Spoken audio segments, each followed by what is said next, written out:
The crystal chandelier cast dancing shadows across Charlotte Mercer's pristine white Armani suit as she raised her champagne glass, unaware that in precisely 7 seconds, her world would collide with that of a desperate father whose trembling hands were about to spill more than just wine. The vintage Chateau Margaux 1947 worth $30,000 crashed across her chest like blood on snow. But it wasn't the ruined suit or the gasps of horror from Wall Street's elite that stopped her cold. It was the whispered medical code from the waiter's lips that only 12 people in the world would recognize. Your daughter's cyanosis pattern. She has less than 6 months unless someone attempts the Yamamoto cross procedure. The billionaire CEO's hand froze midair, her security team inches from tackling the man, as every board member at the Galaxy Corporation Gala held their breath. This is their story, a story of redemption, impossible choices, and the moment when pride collides with a parent's desperation. Stay with me until the end, and don't forget to comment your city below so I can see how far this story has traveled. The Galaxy Corporation's annual charity gala occupied the entire 57th floor of the Meridian Tower, its floor-to-ceiling windows offering a commanding view of Manhattan's glittering skyline. The November air outside was crisp and unforgiving, but inside, warmth radiated from both the elaborate heating system and the collective wealth of the 400 guests whose combined net worth exceeded the GDP of several small nations. Daniel Cross adjusted his borrowed bow tie for the 100th time, the fabric rough against his calloused fingers. His hands, once steady enough to suture infant heart valves under 30 times magnification, now shook with the simple effort of balancing a silver tray laden with champagne flutes. The irony wasn't lost on him. Hands that had once saved lives now served drinks to people who wouldn't remember his face 5 seconds after he walked away. Table 7 needs the Chateau Margaux, Marcus, the head waiter, hissed in his ear. And for God's sake, Daniel, don't screw this up. That's Charlotte Mercer's table. One complaint from her and we're all looking for new jobs. Daniel nodded, his throat tight. He needed this job, needed it more than Marcus could possibly understand. The $600 he'd earned tonight would cover exactly half of Lila's next cardiology appointment. Dr. Brennan had been patient, accepting partial payments for the past 3 months, but patience had limits, and Daniel was running out of time. He retrieved the wine from the service station, the bottle heavier than it should have been, as if it contained the weight of his fears rather than fermented grapes. $30,000 for a single bottle, enough to cover Lila's medical expenses for the next year. The absurdity of it made his jaw clench. The path to table 7 wound through a maze of designer gowns and custom tuxedos. Daniel kept his eyes down, professional invisibility being the first rule of high-end catering. He'd learned to become a ghost, present but unseen, efficient but unmemorable. It was a far cry from his days at Johns Hopkins, where his name had once been spoken with reverence in cardiac surgery departments across the country. "Watch where you're going, idiot." The voice belonged to Preston Vale, a board member whose reputation for cruelty was matched only by his influence in the pharmaceutical industry. Daniel had served him twice already tonight, each interaction punctuated by deliberately placed obstacles, a briefcase in the path, an elbow extended at the wrong moment. Preston seemed to take perverse pleasure in making the waitstaff stumble. Daniel sidestepped carefully, but Preston's foot shot out at the last second, catching him mid-stride. Time slowed. The bottle flew from Daniel's hands in a perfect arc, its trajectory as predetermined as fate itself. The cork, loosened by the movement, popped free with an almost musical note. $30,000 of vintage wine erupted in a crimson cascade, and every drop of it found its target on Charlotte Mercer's pristine white suit. The room fell silent, not gradually, but instantly, as if someone had pressed a mute button on 400 conversations. Every head turned toward table 7, where Charlotte Mercer sat frozen, her suit transformed into a Jackson Pollock painting of privilege destroyed. Daniel's mind cataloged the disaster in medical terms, a habit he couldn't break even after 3 years away from the operating room. The wine spread across the fabric like contrast dye in an angiogram, mapping the topography of catastrophe across her chest and lap. His career as a waiter, his only source of income, his only hope of keeping Lila stable, was over. "I'm so sorry," he began, dropping to his knees to retrieve the empty bottle, his hands fumbling with napkins that were pathetically inadequate for the magnitude of the spill. "Please, Ms. Mercer, it was an accident. An accident?" Charlotte's voice cut through the air like a scalpel. She stood slowly, wine dripping from her jacket onto the marble floor in a steady rhythm that sounded like a countdown to his termination. "Do you have any idea what you've just done?" Daniel looked up, ready to plead, ready to beg if necessary. Lila's face flashed in his mind. Her smile, despite the oxygen tubes. Her laugh, despite the fatigue that painted shadows under her 8-year-old eyes. But as he raised his gaze to Charlotte Mercer's face, his words died in his throat. It wasn't her anger that stopped him, though her eyes blazed with fury. It wasn't the security guards already moving toward him, their hands reaching for his arms. It was the slight blue tinge around her lips, barely visible under her perfect makeup. It was the way she held her shoulders, not with the confidence of a CEO, but with the careful posture of someone conserving energy. It was the medical alert bracelet on her wrist, designer disguised but unmistakable to someone who'd spent 15 years in pediatric cardiac units. But most of all, it was her nails. The subtle cyanosis was there, that distinctive blue-purple hue that spoke of chronic oxygen deprivation. He'd seen it 1,000 times in his career, but only in one specific context: children with complex congenital heart defects. "Ma'am," Preston Vale stood, his voice dripping with false concern. "This is completely unacceptable. I saw the whole thing. This waiter was carelessly rushing, not paying attention. We should have him arrested for assault." Charlotte's eyes remained fixed on Daniel, but something flickered in them when Preston spoke. "You saw everything, Preston?" "Every second. Gross negligence. I'll call security myself." "That won't be necessary." Charlotte's voice was ice. "I saw it too. I saw your foot." The color drained from Preston's face. "I don't know what you're—" "Sit down, Preston. We'll discuss your sudden clumsiness later." She turned back to Daniel, who remained frozen on his knees, processing what his trained eye was telling him. The bracelet wasn't for Charlotte. She was wearing it for someone else. Someone young. Someone dying. Daniel's mind raced through the diagnostic possibilities. The specific pattern of her stress. The particular way she carried exhaustion in her body. This was a mother watching her child fade. He'd seen it too many times, had been on the other side of it with his own daughter. "Stand up," Charlotte commanded. Daniel rose slowly, aware of the hundreds of eyes upon him. The security guards were close now, waiting for her word. "Your name?" "Daniel Cross, ma'am." Something shifted in her expression, a flicker of recognition that vanished as quickly as it appeared. "Cross? Why does that name—" She stopped herself. "You're fired, obviously." Daniel's heart sank. "Please, Miss Mercer. I have a daughter. She's sick. I need this job." "A daughter," Charlotte's voice sharpened. "How old?" 8. "What's wrong with her?" The question was unexpected, almost invasive, but something in Charlotte's tone made Daniel answer honestly. "Dilated cardiomyopathy secondary to viral myocarditis. She's on the transplant list, but she's stable for now. The medications are just expensive." Charlotte studied him for a long moment. Around them, the gala guests began to whisper, their patience for the drama waning, but Charlotte seemed oblivious to their discomfort.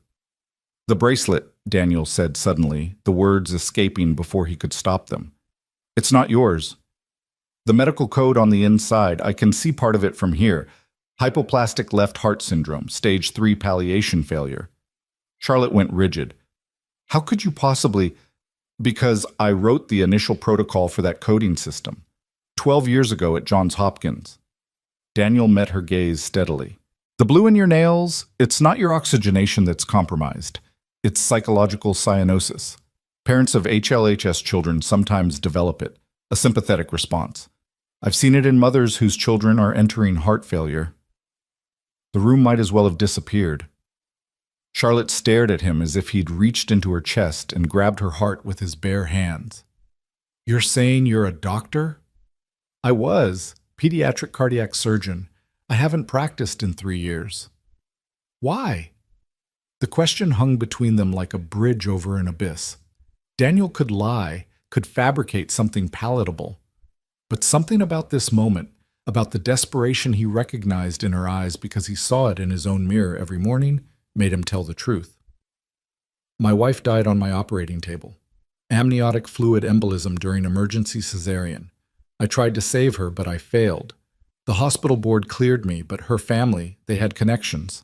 Accusations were made. My license wasn't revoked, but my reputation was destroyed. No hospital would touch me after that. Charlotte absorbed this information, her analytical CEO mind clearly processing, calculating. Then she did something that made every person in the room gasp. She stepped forward, wine still dripping from her ruined suit, and placed a hand on Daniel's shoulder. "The Yamamoto cross procedure," she said quietly. "You're that cross? The one who theorized the synthetic graft technique for single ventricle physiology?" Daniel's breath caught. "How do you get—" "Because every pediatric cardiac surgeon in the world has told me it's impossible. That the doctor who proposed it was brilliant but insane. That even if someone could perform it, that someone disappeared 3 years ago after killing his wife through gross negligence."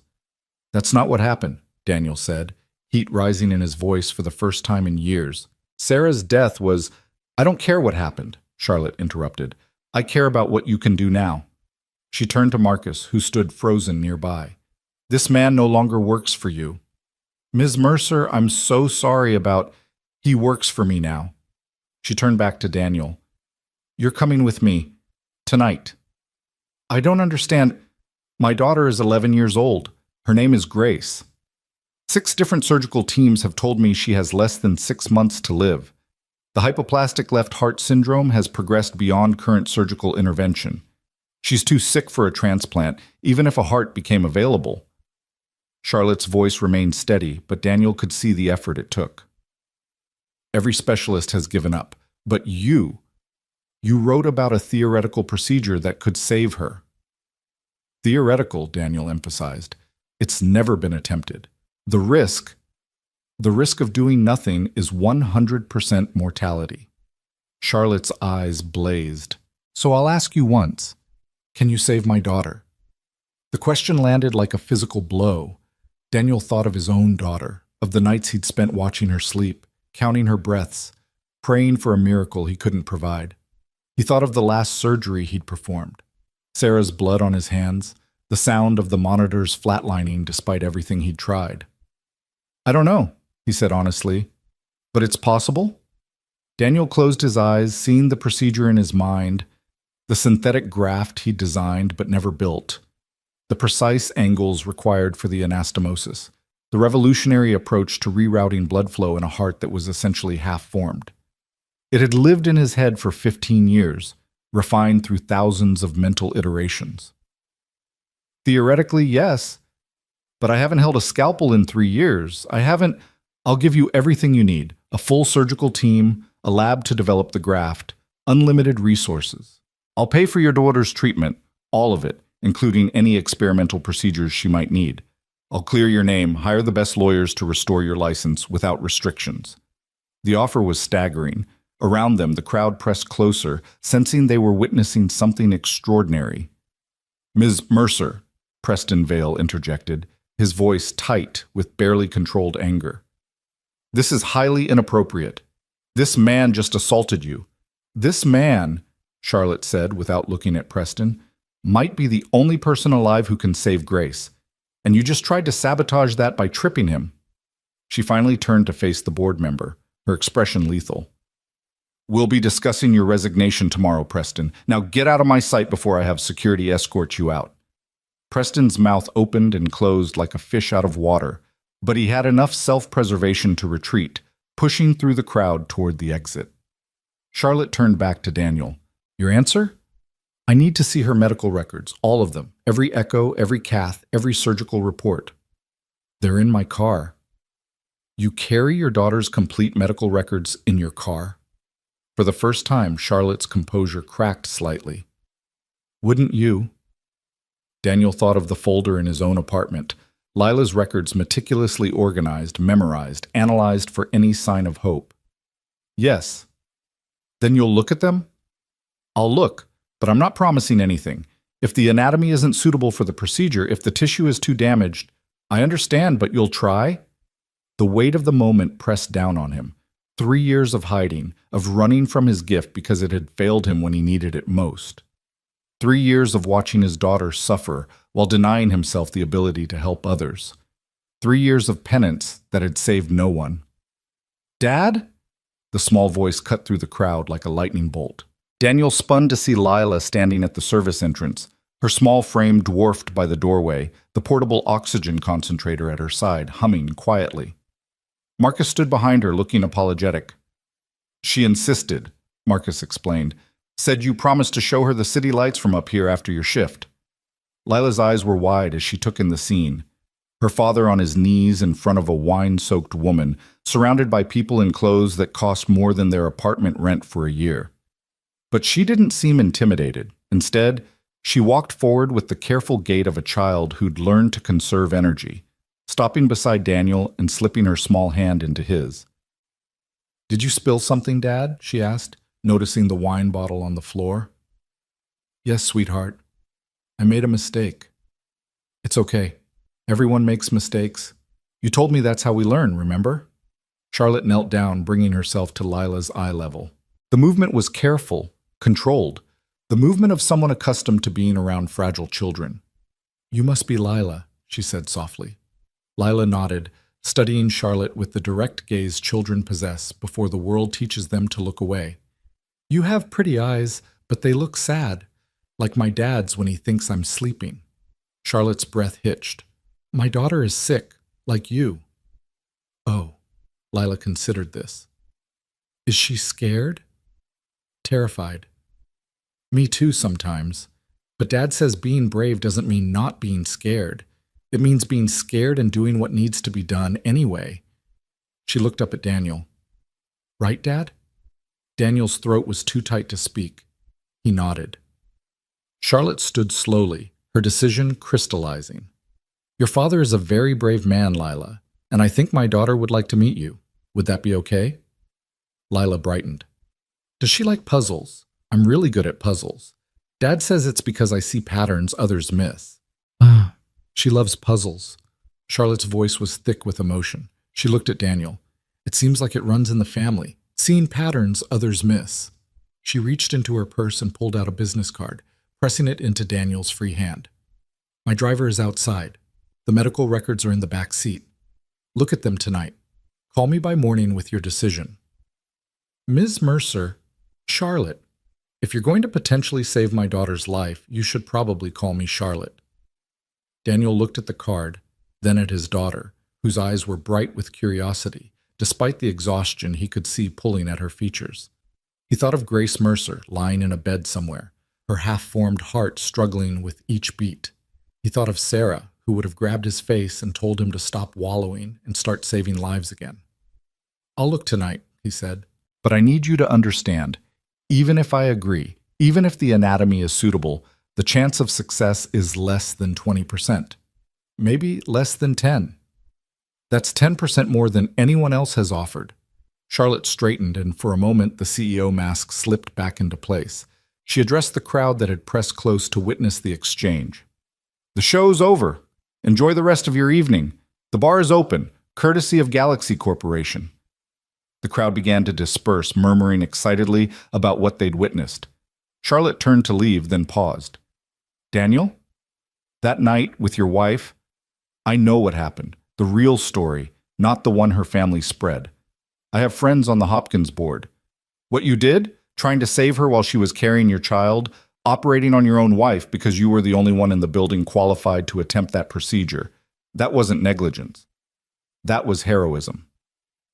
Daniel's eyes burned. Heroism would have been saving her. No. Heroism was trying when everyone else had already given up. She met his gaze one last time. I'll be waiting for your call. She walked away, her wine-stained suit worn like armor, her shoulders set with the determination of a mother who'd just played her last card. Daniel stood in the middle of the abandoned battlefield of champagne flutes and whispered gossip, his daughter's hand warm in his, the business card heavy as a surgical instrument in his other hand. Dad? Lila tugged at his sleeve. Are you going to help her daughter? He looked down at his own child, this brave little soul who faced each day with tubes and medications and the shadow of mortality hanging over her like a storm cloud she refused to acknowledge. "I don't know, baby. It's complicated." "The best things usually are," Lila said with the wisdom of a child who'd grown up too fast. "But that's never stopped you before." Marcus approached cautiously. "Daniel, I have to ask, are you really leaving tonight?" Daniel looked at the head waiter, this man who'd given him a chance when no one else would, who'd overlooked his overqualification and his shaking hands and his desperate need for any income at all. "I might be, Marcus." "I'm sorry." Marcus shook his head. "Don't be. I knew you weren't meant for this life. You've got steadier hands carrying 10 champagne glasses than any waiter I've ever trained, but they weren't meant for carrying drinks." He gestured at the medical alert bracelet on Lila's thin wrist. "They were meant for saving kids like her. I haven't saved anyone in 3 years. Maybe it's time to start again." Daniel's phone buzzed. A text from an unknown number, Charlotte's. "The car is waiting outside. Grace is at Mount Sinai, room 412. If you want to see her tonight, I can arrange it." He showed the text to Lila. "What do you think, sweetheart? Want to meet a new friend?" Lila nodded enthusiastically, then yawned, her energy fading. "Can we see the city lights first?" "You promised." Daniel scooped her up, her weight negligible in his arms, and carried her to the massive windows. Manhattan sprawled below them, millions of lights creating constellations of human ambition and hope. Lila rested her head against his shoulder, her breath warm against his neck. "Dad?" "Yeah, baby?" "Mom would want you to help that girl." The words hit him like a physical blow. They rarely talked about Sarah directly, the wound still too raw even after 3 years. "How do you know that?" "Because she was brave like you, and being brave means being scared and doing what needs to be done anyway," Daniel finished. "Exactly." They stood there for a few more minutes, watching the city pulse with life below them. Then Daniel carried his daughter to the elevator, leaving behind the shattered wine bottle, the abandoned serving tray, and 3 years of hiding from who he really was. The elevator descended in silence, each floor marking a transition from the life he'd been living to the one he'd abandoned. By the time they reached the ground floor, Daniel had made his decision. The town car was idling at the curb, black and gleaming like a surgical instrument. The driver, a professional-looking man in his 50s, opened the door without a word. The back seat was empty, except for 3 banker's boxes filled with medical records, imaging studies, and surgical reports. Daniel settled Lila in first, making sure she was comfortable, then pulled out the first folder. Even in the dim light of the car's interior, he could see the familiar patterns: echocardiogram results, cardiac catheterization reports, surgical summaries from the world's best pediatric cardiac surgeons. Each one ended with the same conclusion: inoperable. "Sir?" the driver said. "Ms. Mercer wanted me to ask, the hospital or home?" Daniel looked at Lila, who was already falling asleep against the leather seat, her breathing slightly labored but steady. He opened the folder fully, angling it toward the reading light. Grace Mercer's most recent echo showed a heart that shouldn't still be beating, architecture so complex and malformed that most surgeons wouldn't even attempt palliative care. But Daniel wasn't most surgeons. In his mind, he could already see the synthetic graft taking shape, the impossible angles that might create a functional circulation. His hands, steady for the first time in 3 years, traced the paths blood would need to take.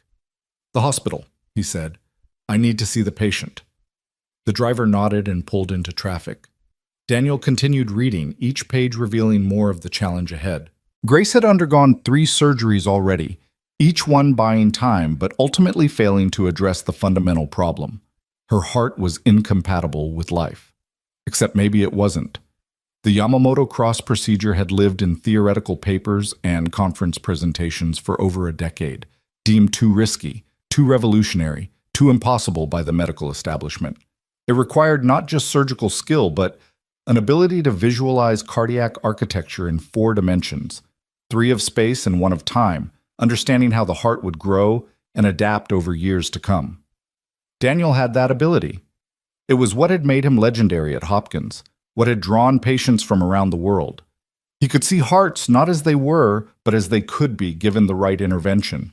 His phone rang. Charlotte. Did you look? I'm looking now. We're heading to the hospital. And? The anatomy is more complex than I expected, but... He paused, studying a particularly detailed angiogram. There's a fenestration in the atrial septum that wasn't noted in the reports. It's small, but it might give us the anchor point we need for the superior aspect of the graft. There was silence on the other end then. No one else saw that. They weren't looking for it. They were looking at what is, not what could be. Can you do it? Daniel looked at Lila, sleeping peacefully, despite the oxygen tubes, despite the uncertain future that awaited her. He thought of Grace Mercer, 11 years old, fighting for each heartbeat. I need a team. Not just any team. I need specific people. Karen Yamamoto from Seattle Children's. She's the only one who understands the graft material well enough. Tom Bradley from Boston for perfusion. He can maintain circulation longer than anyone else. Angela Cruz from Texas for anesthesia. She's managed cases other anesthesiologists wouldn't touch. Done. All of them. What else? Time to develop the graft. It can't be off the shelf. It needs to be customized to Grace's specific anatomy. That means 3D printing, biocompatibility testing, stress analysis. Minimum 2 weeks, possibly 3. She might not have 3 weeks. Then we start tonight. I'll need access to a bioengineering lab. Galaxy Corp has one. I'll have it cleared and staffed within the hour. Charlotte, even with everything perfect, the odds... I know the odds. I've heard them from 12 different surgeons, but you're the 13th, and 13 has always been my lucky number. That's not very scientific for a CEO. Nothing about watching your child die is scientific. It's pure emotion, pure desperation, pure hope against hope. Her voice cracked slightly. Will you do it? Daniel closed his eyes, seeing the procedure unfolding in his mind. The precise cuts, the delicate sutures, the moment when blood would either flow through new pathways or not. He saw Sarah's face, not twisted in death, but smiling, proud, telling him to get back to work. Yes, he said. I'll do it. Thank you. The words were simple, but they carried the weight of a mother's entire world. Don't thank me yet. We have a long way to go. I know, but for the first time in 6 months, I have something I didn't have before. What's that? Hope. The car pulled up to Mount Sinai's emergency entrance. Daniel gently woke Lila, who rubbed her eyes and looked around in confusion. Are we at the hospital? Am I sick? No, baby. We're here to meet someone. Is that okay? She nodded, trust absolute in her eyes. Daniel helped her out of the car, making sure her portable oxygen was secure. They walked through the automatic doors, past the chaos of the emergency room, toward the elevators that would take them to the pediatric cardiac unit. The 4th floor was quieter, the lights dimmed for the night. Room 4012 was at the end of the hall, its door slightly open, soft light spilling into the corridor. Daniel knocked gently. Come in. Charlotte sat beside a bed that seemed too large for its occupant. Grace Mercer was small for 11, her growth stunted by years of inadequate oxygenation. She was awake, propped up on pillows, an iPad in her lap showing what looked like a complex mathematical equation. You must be Dr. Cross, she said, her voice surprisingly strong. Mom says you might be able to fix my heart. Daniel approached the bed, Lila beside him. I'm going to try, and this is my daughter, Lila. Grace's eyes lit up. You have oxygen too. She gestured to her own nasal cannula. Twins! Lila giggled, the sound bright in the sterile room. Does yours make your nose itch? All the time. Mom, can Lila sit on the bed? Charlotte looked at Daniel, who nodded. Lila climbed up carefully, settling beside Grace as if they'd known each other for years. What are you working on? Lila asked, pointing at the iPad. Fluid dynamics equations. I'm trying to understand how blood flows through different vessel configurations. Grace's eyes were bright with intelligence. Mom says if I understand my condition better, I won't be as scared. Daniel moved closer, looking at the equations. They were college level, perhaps graduate level. These are impressive. Where did you learn this? Online courses mostly. Regular school is hard with all the hospital visits, so I study on my own. She looked at him directly. I've read your papers. The theoretical framework for the synthetic graft. The math is beautiful. You understood them? Most of it. The topology gets complex when you're dealing with non-Euclidean surfaces, but I think I grasped the basic concept. She paused. Is it going to hurt? Daniel sat on the edge of the bed. Yes. I won't lie to you about that. Recovery will be difficult. More difficult than dying? The blunt question hung in the air. Charlotte started to speak, but Grace held up a hand. I'm 11, not stupid. I know what's happening to my body.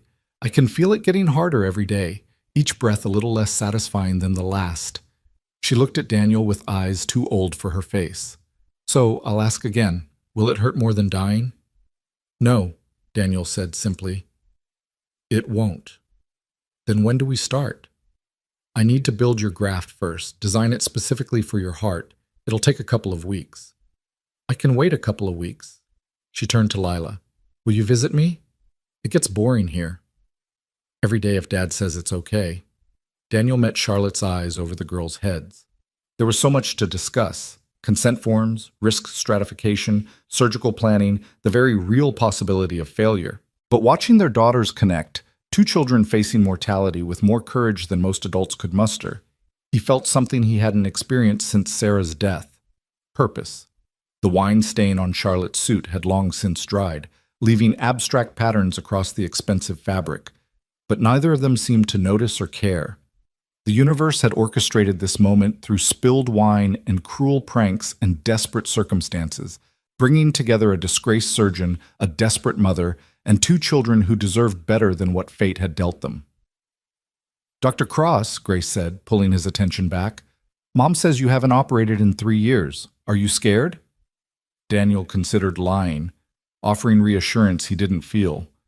But something about this child demanded honesty. Terrified, he admitted. Good. Grace smiled, and for a moment, despite the blue tinge to her lips and the shadows under her eyes, she looked like any other 11-year-old.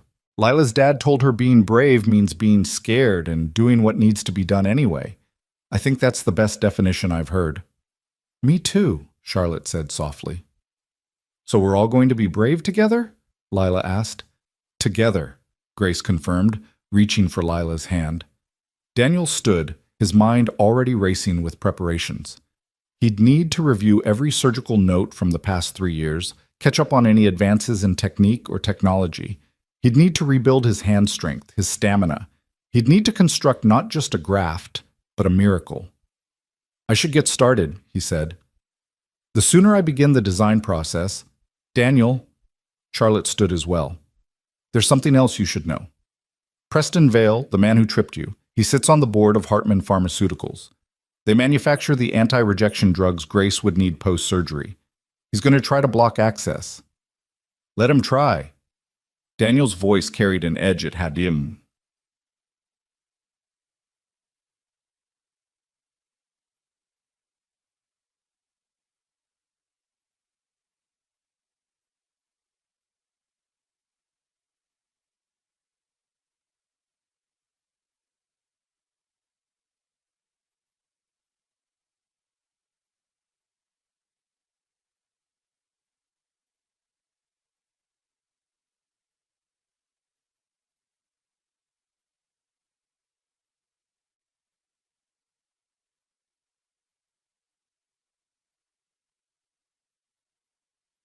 I know Preston's history. I know about the Medicare fraud his company covered up in 2019.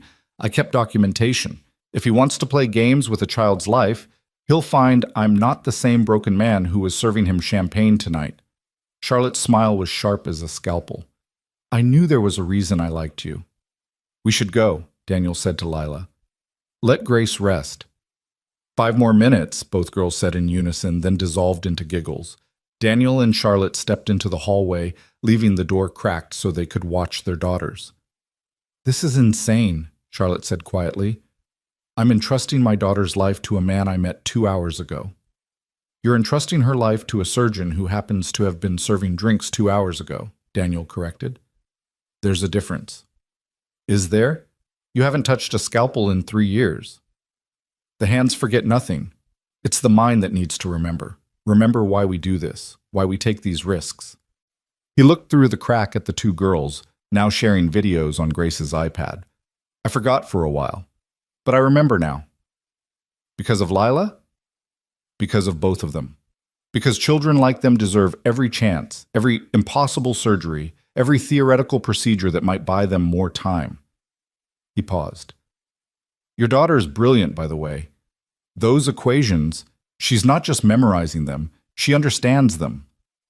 She got that from her father. He was a mathematician before he died.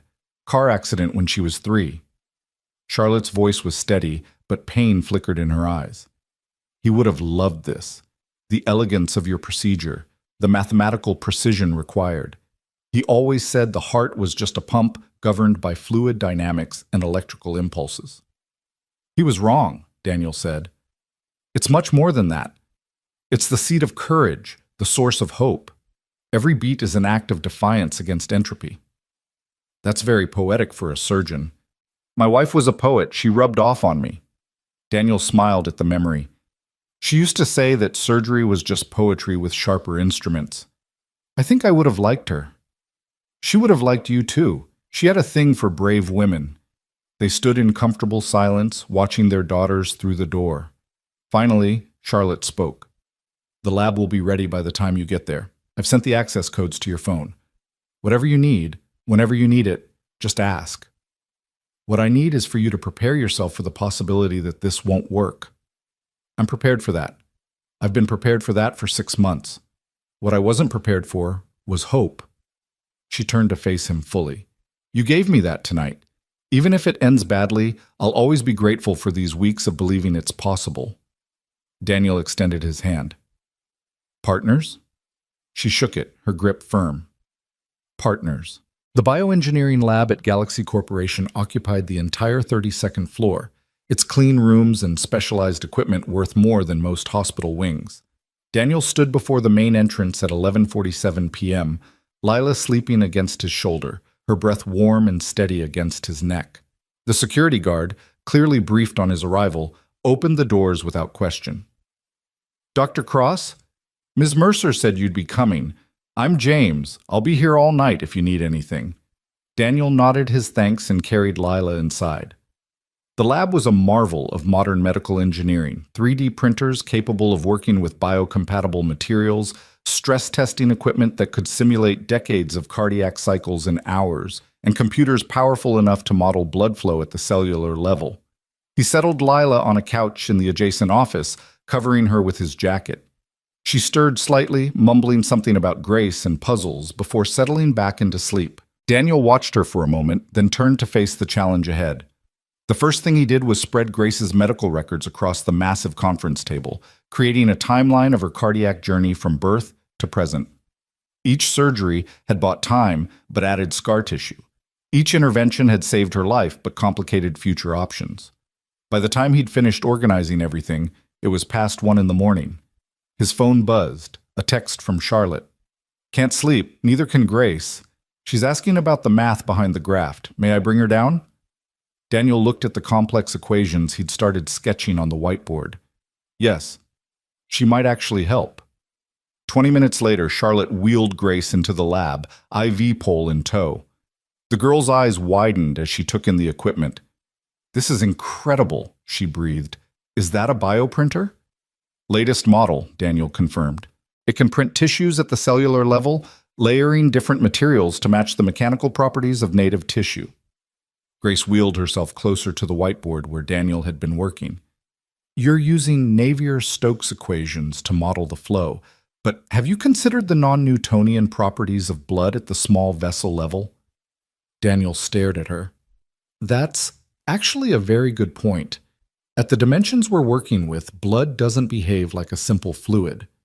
"I've been thinking about it," Grace said, producing her iPad. "I modified the equations to account for shear thinning behavior. Look." Charlotte settled into a chair, watching with amazement as her 11-year-old daughter engaged in graduate-level fluid dynamics with a cardiac surgeon. "I don't understand a word they're saying," she murmured to the half-sleeping Lila, who had woken when they entered. "Me neither," Lila admitted, rubbing her eyes. "But look how happy they are." It was true.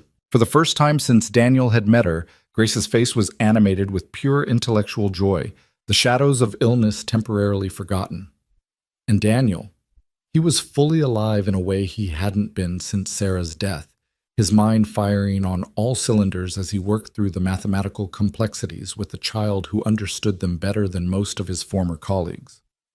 If we adjust the graph geometry here, Grace pointed to a specific junction, we can reduce the Reynolds number and minimize turbulence.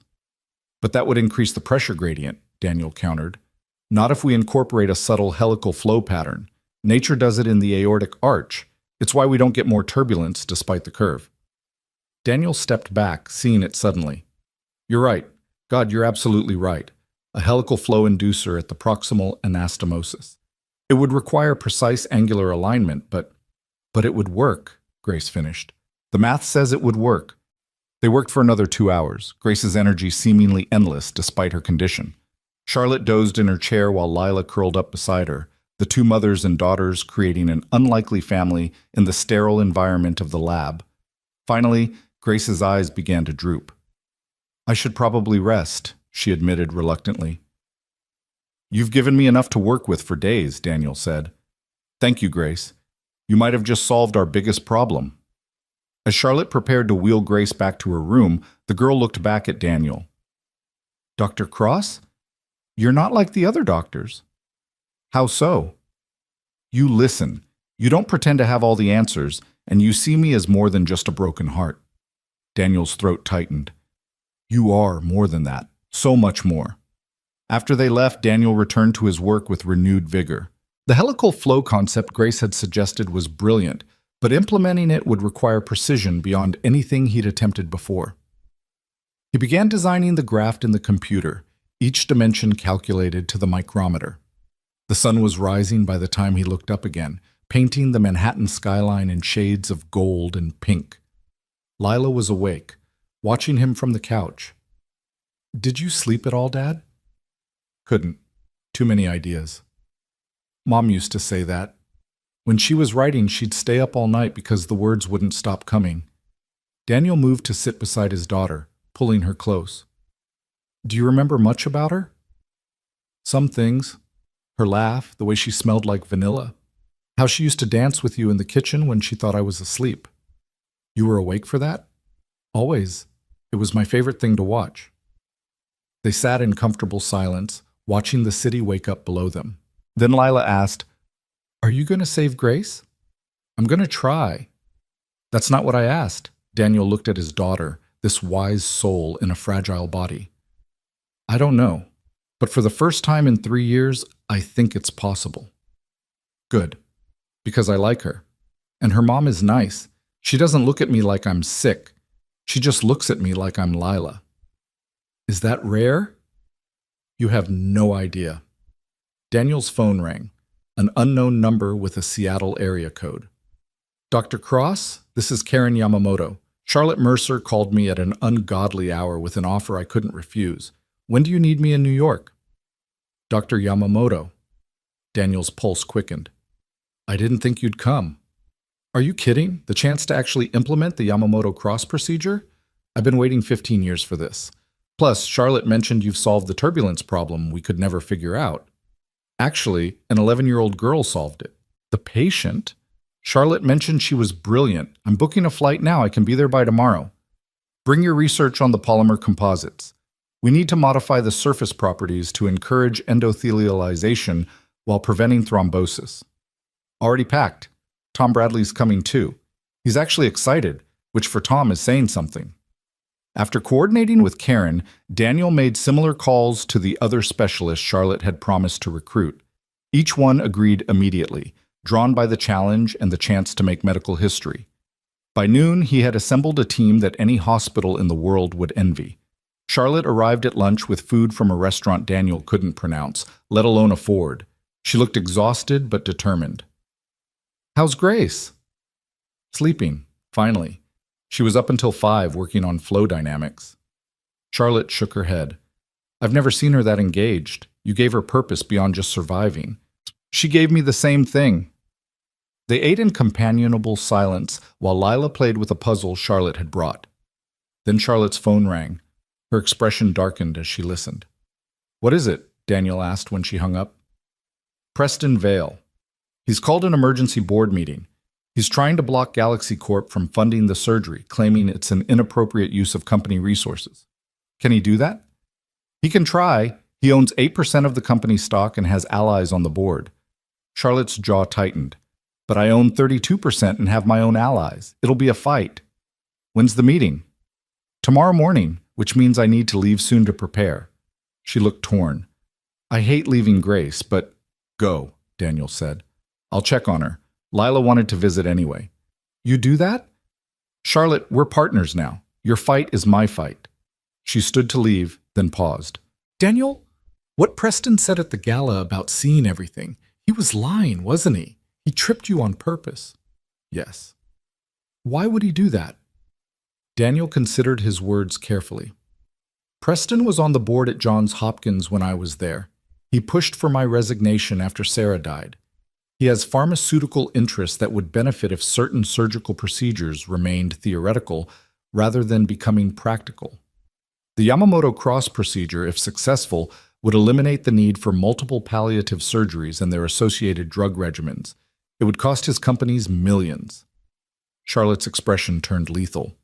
"So this isn't just about being petty. It's about money." "It always is with Preston." "Then I'll destroy him." The casual certainty in her voice was chilling. "Nobody threatens my daughter's life for profit." After Charlotte left, Daniel took Lila to visit Grace. They found her working on her iPad again, but she set it aside immediately when they entered. "Lila, I solved another problem with the flow dynamics. Want to see?" While the girls bonded over mathematics, neither fully understood but both appreciated, Daniel reviewed Grace's latest test results. Her cardiac output was declining faster than anticipated. The 2 to 3 weeks he'd estimated for graft development might be optimistic. His phone buzzed. A message from an unknown number. "You should have stayed away from the Mercer situation. Some things are better left theoretical. PV." Daniel deleted the message without responding. Preston Vale had tried to destroy him once. He wouldn't get a second chance. That evening, Karen Yamamoto arrived earlier than expected, bursting into the lab with the energy of someone half her age. "Daniel Cross," she said, pulling him into an unexpected hug. "I thought you were dead." "Just hiding." "Same difference in our field." She pulled back, studying him. "You look terrible." "Thanks. You haven't changed at all." "Lies, but I'll take them." She moved to the whiteboard, examining his work. "This is elegant. The helical flow inducer. Whose idea?" "Grace Mercer's." "The patient?" Charlotte wasn't exaggerating about her intelligence. Karen started unpacking her bags, pulling out hard drives and printed research. "I've been working on the polymer composition. I think I've solved the degradation problem we faced in the early prototypes." They worked through the night, Lila curled up on the couch again, this time with blankets Charlotte had sent. Karen's expertise with the graft materials complemented Daniel's surgical planning perfectly. By morning, they had a working prototype design. Tom Bradley arrived with the sunrise, as taciturn as ever, but with a glint of excitement in his eyes. "Cross," he said by way of greeting. "Heard you've been serving drinks." "Beats fishing, which is what I heard you've been doing." "Fishing's honest work." Tom examined the graft design on the computer. "This is ambitious. Bypass time will be at least 4 hours, maybe 5. Can you maintain her that long?" "I maintained that kid in Baltimore for 6 hours, remember? The one everyone said couldn't survive surgery?" "I remember. She's in college now." "Pre-med, last I heard." Tom's expression softened slightly. "I'm sorry about Sarah, Daniel. We all are." "I know." "You sure you're ready for this?"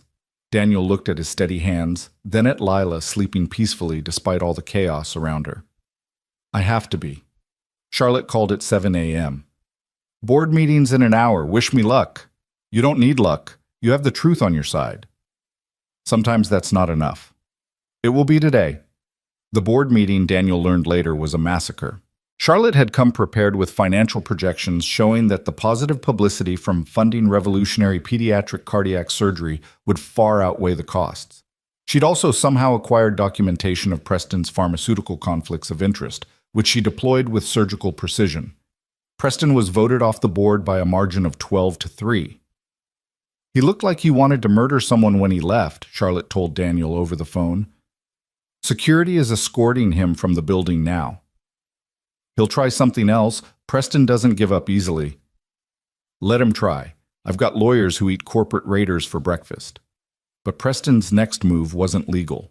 It was personal.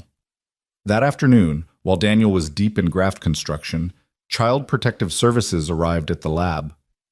Dr. Cross, we've received a complaint about child endangerment. We need to speak with you about your daughter. Daniel's blood went cold. What complaint? That you're keeping a medically fragile child in a non-residential setting without proper care while you work. Daniel looked at Lila, who was reading in the office, well cared for and comfortable. She's with me. The building has medical facilities. She's safer here than... Sir, we need to evaluate the situation. If you could come with us... He's not going anywhere. Charlotte's voice cut through the room like a blade. She stood in the doorway with 3 lawyers in tow. I'm Charlotte Mercer, CEO of this facility. This child is here under my supervision with full medical support available. Here's documentation of the medical facilities, the on-site nursing staff, and the emergency protocols in place. The CPS workers reviewed the documents, clearly overwhelmed by the legal firepower facing them. Additionally, Charlotte continued, I'd like to know who filed this complaint. Because filing a false CPS report is a felony, and we have security footage of everyone who's entered this building. The workers exchanged glances. The complaint was anonymous. How convenient. Well, as you can see, there's no endangerment here. Unless you have a warrant, I'll have to ask you to leave. After they left, Charlotte turned to Daniel. Preston? Without question. I'll handle it. You focus on the graft. But Daniel couldn't focus, not with the threat hanging over Lila. He pulled his daughter close, feeling her fragile heartbeat against his chest. Dad? Why were those people here? Someone told a lie about us. But Charlotte fixed it. She's good at fixing things, Lila observed. Like you. That night, Grace took a turn for the worse. Her oxygen saturation dropped precipitously, and she was moved to the ICU. Daniel and his team rushed to the hospital.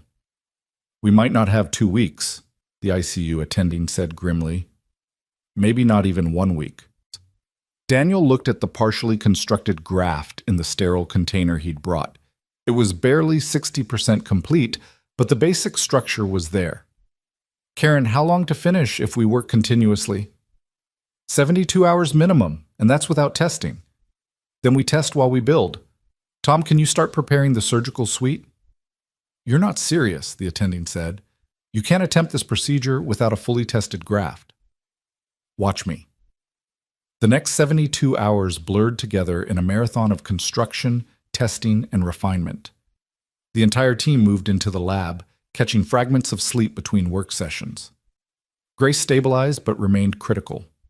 Charlotte never left her side except to bring coffee and updates. Angela Cruz arrived from Texas on the second day, taking one look at the situation and immediately understanding the stakes. When I agreed to this, I didn't realize we'd be racing against time, she said. Would it have changed your answer? Daniel asked. No, just would have brought more coffee. They worked with an intensity that bordered on manic. The graft took shape layer by layer, each component tested and retested. Grace contributed from her hospital bed via video link, suggesting refinements that her unique understanding of the mathematics made possible. On the morning of the third day, Daniel's hands began to shake. Not from nerves, but from exhaustion. Karen forced him to rest for 2 hours while she completed the final polymer coating. He dreamed of Sarah standing in an OR, her hands guiding his. You can do this, she said. You were meant to do this. I couldn't save you. You couldn't save me because I couldn't be saved, but Grace can be. So save her. He woke to find Lila watching him, her small hand in his. Mom? She asked. Yeah, baby, Mom. She told me in my dream that you're going to save Grace. I hope she's right. Mom's always right. She was right about you being brave. The graft was completed at 4:47 a.m. on the 4th day. It looked deceptively simple, a piece of synthetic material shaped into an impossible geometry that would either revolutionize pediatric cardiac surgery or fail spectacularly. "It's beautiful," Karen said, exhaustion evident in her voice, "in a terrifying way." "Like all the best innovations," Tom added. Daniel held the container up to the light, examining every angle. It was perfect, or as perfect as they could make it with the time they had. "Call Charlotte. Tell her we're ready." The surgery was scheduled for the following morning. Daniel spent the intervening hours in the hospital's simulation lab, practicing the procedure on 3D printed models of Grace's heart. His hands remembered the precise movements, the delicate dance of suture and scalpel. That evening, he visited Grace one last time before the surgery. "Are you scared?" she asked. "Terrified." "Good, that means you care. That means you—" "I do care, Grace, more than you know." "I know," she said simply. "I can see it in how carefully you planned everything. Every angle, every calculation. It's not just surgery to you, it's art." Charlotte stood by the window, tears streaming silently down her face. "Grace, baby, you don't have to be brave for us." "I'm not being brave for you, Mom. I'm being brave for me. Because I want to see what happens next. I want to go to college and study mathematics properly. I want to fall in love and have my heart broken in the normal way, not the literal way." She looked at Daniel. "And I want to see Lila grow up to be as brilliant as her father." Daniel's professional composure cracked. "We're going to do everything possible. I know, and if it doesn't work, I need you to know something." Grace reached for his hand. "You gave me hope. For the first time in my life, someone looked at my heart and saw possibility instead of just problems. That's a gift, regardless of what happens tomorrow." That night, Daniel didn't sleep. He reviewed every aspect of the procedure, visualized every potential complication and its solution. Lila stayed with Charlotte in a hotel room Charlotte had booked near the hospital, the two of them keeping each other company through the anxious hours. At 5 a.m., Daniel stood in the scrub room, watching his hands under the surgical lights. They were perfectly steady. Sarah's voice echoed in his memory. "Your hands were made for this. Don't waste that gift." Karen entered, already in her surgical cap. "Ready?" "No, but that's never stopped me before." "Good, because that little girl is counting on us to be better than ready. She needs us to be extraordinary." "Then that's what we'll be." Tom and Angela were already in the OR, making their final preparations. The anesthesia equipment hummed with quiet efficiency. The heart-lung bypass machine stood ready, waiting to take over Grace's circulation for the hours required to rebuild her heart. Charlotte and Grace had said their goodbyes in the pre-op area. Charlotte now stood in the observation deck, Lila beside her, both of them pressed against the glass. Daniel entered the OR, and everything else fell away. There was only the table, the patient, the impossible task ahead. "Time out," Angela said, following protocol. "Patient is Grace Mercer, medical record number 447892. Procedure is synthetic graft placement for hypoplastic left heart syndrome via the Yamamoto cross technique." "Confirmed," the team responded in unison. Daniel looked up at the observation deck, meeting Charlotte's eyes. She nodded once. "Scalpel," Daniel said, and began. The initial incision was perfect, muscle memory taking over despite the 3-year hiatus. The chest opened like a book, revealing the anatomical complexity that had defeated so many before him. Grace's heart was a marvel of survival, functioning despite architecture that shouldn't have allowed it to beat at all. "Starting bypass," Tom announced. The heart-lung machine took over and Grace's malformed heart stopped beating. For the next 4 hours, Daniel worked with a precision that bordered on supernatural. Every suture was placed with microscopic accuracy.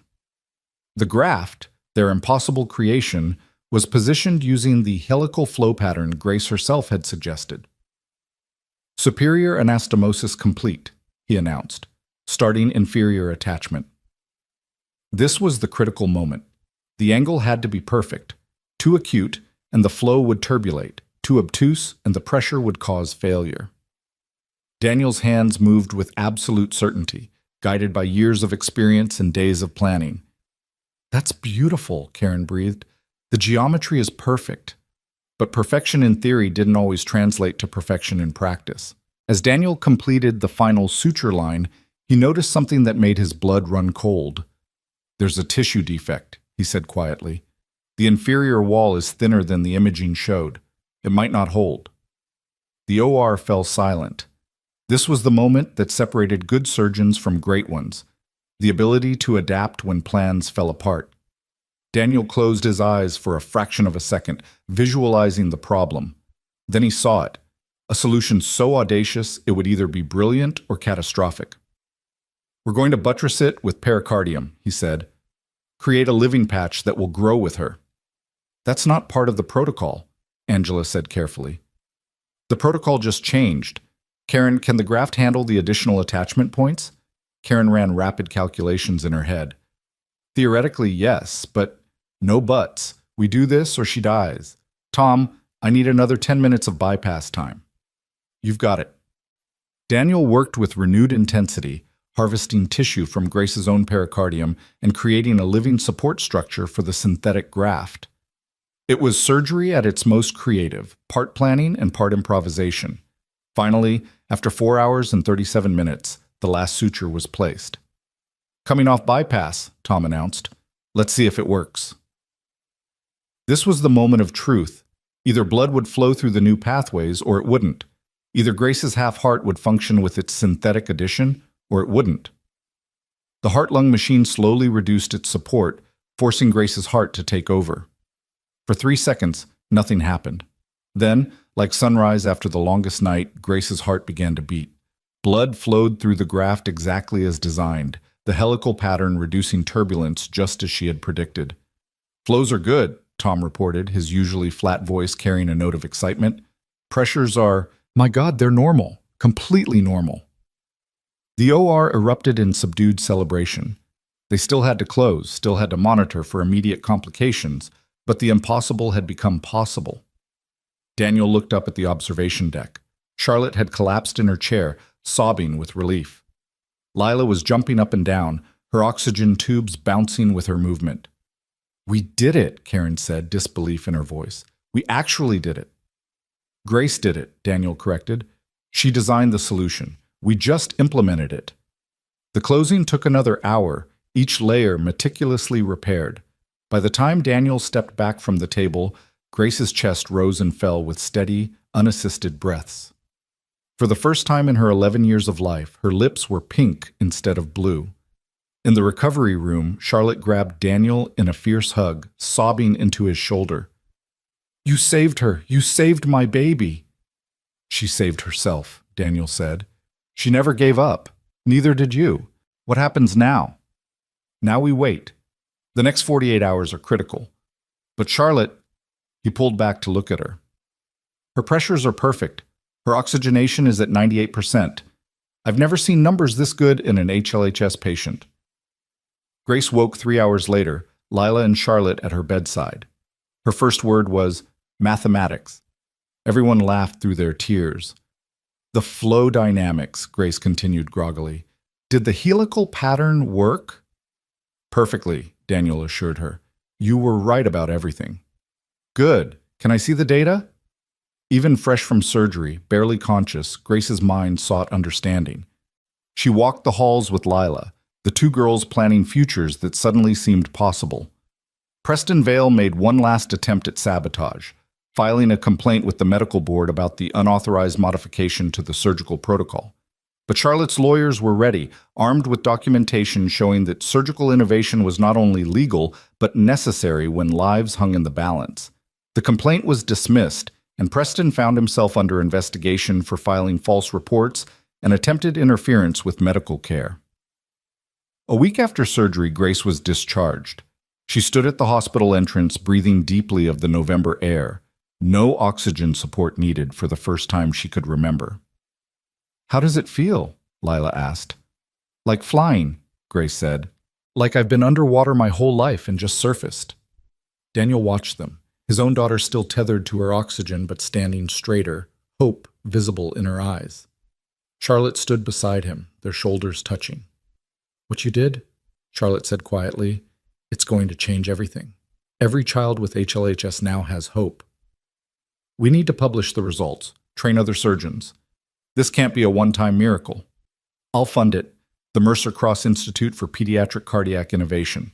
We'll teach the procedure to every qualified surgeon who wants to learn. Daniel looked at her in surprise.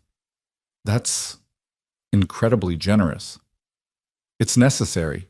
No parent should have to watch their child fade when solutions exist. She paused. Speaking of which, Lila's condition. Have you considered that the same principles might apply? Daniel had been thinking exactly that. The helical flow dynamics, the synthetic supplementation, it could potentially address Lila's cardiomyopathy as well.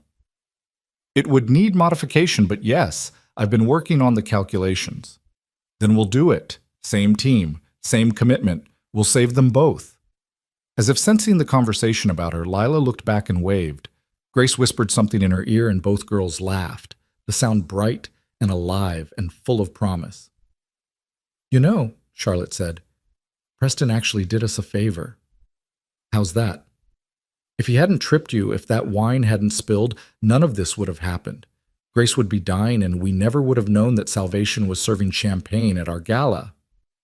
Daniel thought about the strange paths that led to miracles, a spilled bottle of wine, a desperate mother, a brilliant child, and a surgeon who'd lost his way only to find it again in the most unexpected place. Sarah would have called it fate, he said. What do you call it? Daniel watched their daughters planning adventures, making promises about puzzles and equations, and all the tomorrows stretching ahead of them. I call it grace, he said, in every sense of the word. The late afternoon sun painted the hospital entrance in shades of gold, and for the first time in 3 years, Daniel felt the weight of Sarah's death lift slightly from his shoulders. He hadn't been able to save his wife, but he'd saved Grace. And maybe, in saving her, he'd saved himself too. His phone buzzed with a text from Karen. CNN wants to do a story. Medical journals are calling. The whole world wants to know about the surgery. Daniel showed it to Charlotte, who smiled. Ready to be famous again? I was never famous, just good at what I did. You still are. Better, even. Loss either breaks us or refines us. You've been refined into something extraordinary. We all have, Daniel said, thinking of Grace's courage, Charlotte's determination, Lila's unwavering faith. As they prepared to leave, Grace turned back one more time to look at the hospital that had been her second home for so many years.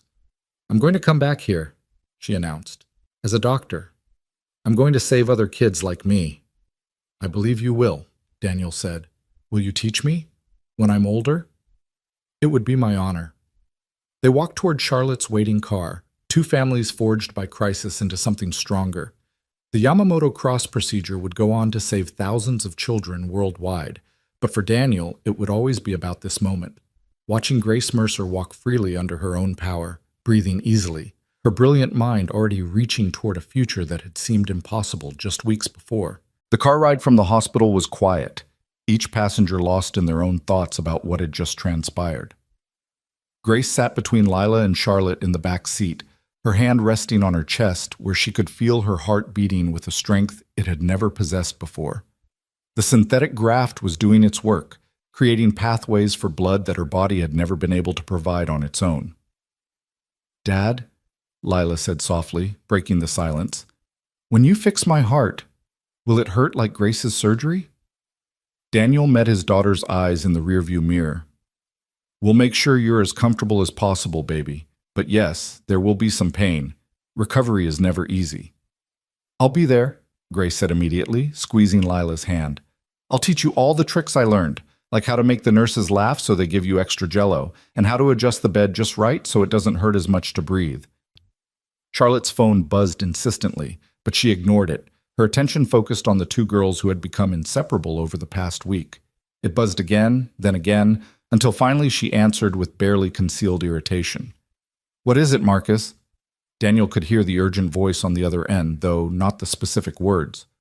Charlotte's expression shifted from annoyance to alarm. When? How many reporters? No, don't let them into the building. I'm sending security now. She ended the call and immediately dialed another number. James? We have a situation. Media circus at the lab. Someone leaked the surgery details. Preston? Daniel said, not a question but a statement. Most likely. He's trying to control the narrative, probably spinning it as unauthorized human experimentation or something equally inflammatory. Charlotte's fingers flew across her phone screen, sending messages to her legal and PR teams. We need to get ahead of this. They arrived at Charlotte's penthouse apartment instead of the lab, security having advised them to avoid the media gathering. The space was magnificent, but felt lived in, with Grace's mathematics books scattered across the coffee table and medical equipment discreetly positioned throughout. Make yourselves comfortable, Charlotte said, gesturing to the living room. I need to handle this. While Charlotte worked her phone, coordinating the response to the media storm, Daniel found himself studying Grace's notebook, left open on the table. Her handwriting was precise, documenting not just the mathematics of her condition, but her observations about the experience of being sick, of being different, of facing mortality at an age when most children worried about homework and friendships. She writes about you, Lila said, reading over his shoulder. Look, right there. Dr. Cross doesn't just see my heart. He sees me. That's rarer than any surgical skill. Daniel's throat tightened. In the margin, Grace had written something else. If I survive, I want to be like him. If I don't, I want to have tried like him. She's going to survive, Lila said firmly. She already did the hard part. The hard part isn't over, Daniel corrected gently. Recovery is its own challenge, and there's always the risk of rejection, infection, complications we can't foresee. But you'll handle them. You handled everything else. Before Daniel could respond, Charlotte returned, her expression grim. It's worse than I thought. Preston didn't just leak to the media.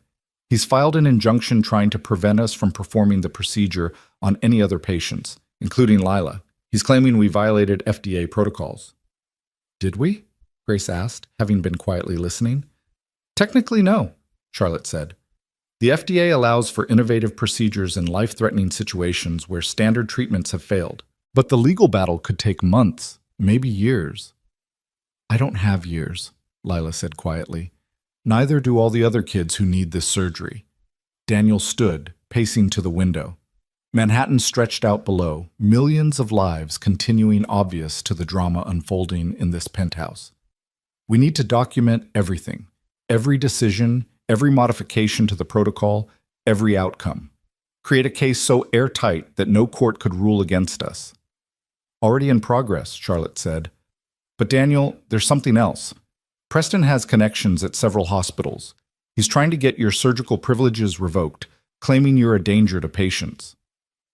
The old Daniel, the one who had served champagne just over a week ago, might have crumbled at this news. But the Daniel who had just saved Grace Mercer's life felt only determination. Let him try. The surgery was recorded, every moment, every decision. Anyone who watches that footage will see innovation, not recklessness. Charlotte's phone rang again. This time her expression shifted to surprise. Dr. Morrison? Yes, he's here. She handed the phone to Daniel. It's the chief of surgery at Johns Hopkins. Daniel took the phone, his pulse quickening. Dr. Richard Morrison had been his mentor, the man who had taught him everything about pediatric cardiac surgery. They hadn't spoken since Sarah's death. Daniel, Morrison's gravelly voice was warm, almost paternal. I just watched the surgical footage Charlotte's team sent over. It's magnificent work. Maybe the best I've ever seen. Dr. Morrison, Listen to me, son. What happened with Sarah wasn't your fault. We all knew it. The board knew it. But grief makes us do terrible things, and her family had influence. I should have fought harder for you. I've regretted it every day since. Daniel sank into a chair, the weight of 3 years of exile, suddenly overwhelming. It doesn't matter now. Yes, it does, because I'm offering you your job back, full professorship, your own surgical suite, and resources to develop the Yamamoto Cross procedure into a standard protocol. We want you home, Daniel. Home. Johns Hopkins had been home once, before everything fell apart. The offer was everything he'd dreamed of during his darkest moments. I need to think about it, Daniel said. Of course. But Daniel, don't let Preston Vale influence your decision. He's been removed from our board, effective immediately. What you did for the Mercer girl proved what we always knew. You're one of the best surgeons of your generation. Don't let anyone tell you otherwise. After ending the call, Daniel found Charlotte watching him with an unreadable expression. Johns Hopkins wants you back, she said. It wasn't a question. Yes. That's wonderful. It's vindication, restoration, everything you deserve. But something in her voice suggested it was anything but wonderful to her. Before Daniel could respond, Grace spoke up from where she sat with Lila. If you go to Baltimore, who will do Lila's surgery? The question hung in the air like a challenge. Daniel looked at his daughter, who was trying very hard to appear brave, but couldn't quite hide the fear in her eyes. I would never leave before Lila's surgery, he said firmly. Never. But after? Lila asked in a small voice. Daniel crossed to his daughter, kneeling before her. We'll figure it out together. We always do. Charlotte's phone buzzed with another message. She read it, and her expression darkened further. The FDA wants a hearing, tomorrow. They want to evaluate the procedure before allowing it to be performed again. Tomorrow? Daniel stood, incredulous. Grace is barely 24 hours post-op. She can't travel to Washington. They're coming here. And Daniel, they're bringing Preston's experts to testify against the procedure. The next morning arrived with the kind of bitter cold that made November in New York feel like January anywhere else.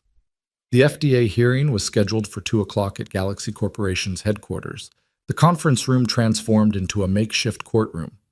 Daniel spent the morning with Grace, monitoring her recovery and marveling at her progress.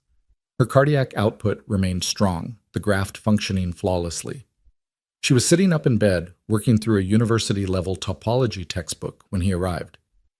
Nervous about the hearing? She asked. Terrified, Daniel admitted. Good. Remember what Lila says. Being brave means being scared and doing it anyway. Grace set aside her book. Dr. Cross, what you did for me wasn't just surgery. You gave me time. Time to grow up, to learn, to maybe fall in love someday. That's worth fighting for, isn't it? Every second of it. Then fight. Don't let them turn something beautiful into something bureaucratic. The hearing convened in a boardroom that could have housed a small airplane. The FDA panel consisted of 5 officials, their expressions professionally neutral. Preston Vale sat with his team of experts, his smile sharp as a scalpel. Charlotte was there with her lawyers, looking every inch the CEO ready for battle. Karen Yamamoto, Tom Bradley, and Angela Cruz had all flown in to support Daniel's testimony. Lila and Grace watched from a connected room via video link, Grace still in her hospital bed but insisting on being present. The FDA panel chair, Dr. Elizabeth Warren, called the hearing to order. We're here to evaluate the safety and efficacy of the synthetic graft procedure performed on Grace Mercer, and to determine whether this procedure should be permitted for other patients. Preston's lead expert, Dr. Harold Steinberg, went first. Daniel recognized him, a competent but conservative surgeon who had never attempted anything that wasn't already in a textbook. The procedure Dr. Cross performed was reckless, Steinberg began. Untested materials, unproven techniques, modifications made during surgery without proper authorization. This wasn't medicine, it was experimentation on a child. A child who is alive because of that experimentation, Charlotte interjected. Ms. Mercer, you'll have your opportunity to speak, Dr. Warren said. Please continue, Dr. Steinberg. Steinberg presented his case methodically, highlighting every deviation from standard protocol, every decision that could have gone wrong. He made the surgery sound like a series of lucky gambles rather than calculated innovations. When Daniel's turn came, he stood slowly, carrying a tablet loaded with data. Dr. Steinberg is correct that we deviated from standard protocol. We had to. Standard protocol had failed Grace Mercer. Every conventional approach had been tried. She was dying. He pulled up Grace's preoperative scans. This was her heart before surgery. Multiple surgeons, including Dr. Steinberg, declared it inoperable. Now look at this. He switched to the postoperative images. Perfect flow, normal pressures, complete oxygenation. This isn't luck, it's innovation. Innovation that could have killed her, Preston said from his seat. Doing nothing would have killed her with certainty, Daniel shot back. We gave her a chance. For the next 2 hours, Daniel presented every aspect of the procedure, every calculation, every decision point. Karen testified about the graft materials. Tom about the bypass management, Angela about the anesthetic considerations. Each testimony built on the last, creating a comprehensive picture of a medical team working at the absolute peak of their abilities. Then Grace asked to speak. "I'm 11 years old," she began, her voice clear through the video link. "I've been dying my whole life, not dramatically, not obviously, but slowly. Every birthday, my parents wondered if it would be my last. Every Christmas was potentially the final one. Dr. Cross changed that, not just by fixing my heart, but by seeing me as more than a medical problem to be managed. He saw me as a person worth saving." She paused, touching her chest where the incisions were still healing. "You're debating whether this procedure should be allowed, but you're really debating whether children like me deserve a chance at life. The answer seems obvious to me." Lila spoke next, her small voice carrying surprising strength. "My dad hasn't done surgery in 3 years because his wife died. He blamed himself even though it wasn't his fault. But when he saw Grace needed help, he didn't hesitate. He knew he might fail again, might lose another patient, but he tried anyway. That's not reckless. That's heroic." Dr. Warren consulted quietly with the other panel members. Preston looked increasingly agitated, whispering urgently to his lawyers. "Mr. Vale," Dr. Warren said suddenly, "I understand you have a financial interest in several companies that manufacture drugs for palliative cardiac care. Is that correct?" Preston's face flushed. "That has nothing to do with—" "It has everything to do with your objections," Dr. Warren continued. "If this procedure becomes standard, the market for those drugs decreases significantly. Your opposition isn't medical, it's financial." "That's slander." "It's fact," Charlotte said, producing a thick folder. "I have here documentation of Mr. Vale's investments, his communications with pharmaceutical companies about the potential impact of the Yamamoto Cross procedure, and his attempts to suppress research that might reduce drug dependence in cardiac patients." The room erupted. Preston's lawyers objected loudly, while Charlotte's team responded with equal force. Through it all, Daniel watched the FDA panel, trying to read their expressions. Finally, Dr. Warren called for order. "We'll recess for 30 minutes to deliberate." Those 30 minutes felt like hours. Daniel sat with his team, none of them speaking, all of them knowing that the future of pediatric cardiac surgery hung in the balance. When the panel returned, Dr. Warren's expression was unreadable. "After reviewing all testimony and evidence, we've reached a decision. The synthetic graft procedure, while unconventional, represents a significant advancement in pediatric cardiac surgery. The modifications made during surgery were appropriate responses to unexpected findings and demonstrate the kind of adaptive thinking medicine needs." Relief flooded through Daniel, but Dr. Warren wasn't finished. "However, we require that the procedure be performed only at certified centers with appropriate resources and expertise. Dr. Cross, we're authorizing you to establish a training program for qualified surgeons. Ms. Mercer, if you're willing to fund this program, the FDA will fast-track approval for additional cases." "More than willing," Charlotte said immediately. Preston stood abruptly, his face twisted with fury. "This is a mistake. When children die from this experimental procedure, the only mistake," Dr. Warren interrupted, "was allowing financial interest to influence medical decisions. Mr. Vale, I recommend you leave before we discuss referring your interference to the Justice Department for investigation." Preston stormed out, his team trailing behind him. As the door slammed, Grace's voice came through the video link. "Does this mean Lila can have her surgery?" "Yes," Daniel said, his voice thick with emotion. "Yes, it does." The room erupted in celebration. Karen hugged Daniel fiercely. Tom actually smiled, and Angela wiped away tears she would later deny. Charlotte stood apart for a moment, watching the celebration, then approached Daniel. "Baltimore?" she asked quietly. "Can wait," Daniel said. "We have work to do here first." "And after?" Daniel looked at the video screen where Grace and Lila were celebrating together, two girls whose hearts were broken in different ways, but whose spirits were unbreakable. "After, we'll see. The Mercer Cross Institute needs leadership, the training program needs development, Lila needs stability. And," he paused, meeting Charlotte's eyes, "I think I've found something here worth staying for." Charlotte's smile was radiant. "The Institute does need leadership, both medical and administrative. Partners? Partners, Daniel agreed, and this time the word carried more weight than just professional collaboration. The next weeks were a whirlwind of preparation for Lila's surgery. Unlike Grace's emergency procedure, they had time to plan every detail.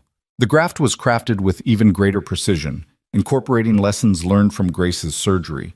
Lila spent her days with Grace, the older girl teaching her breathing exercises and coping strategies. The worst part isn't the pain, Grace explained one afternoon as they worked on a puzzle together. It's the waiting. Waiting to feel better, waiting to breathe normally, waiting to know if it worked. But it did work for you, Lila pointed out, because your dad is magic, and because I believed it would work. You have to believe too, Lila. The heart is more than just a pump. It responds to hope.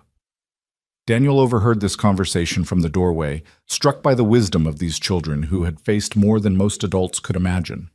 Charlotte appeared beside him, having arrived to check on both girls. "They're remarkable," she said softly. "They've had to be. So have we." She paused. "Daniel, I need to tell you something. Preston isn't giving up. He's been contacting medical boards in other states trying to prevent the procedure from spreading. Let him try.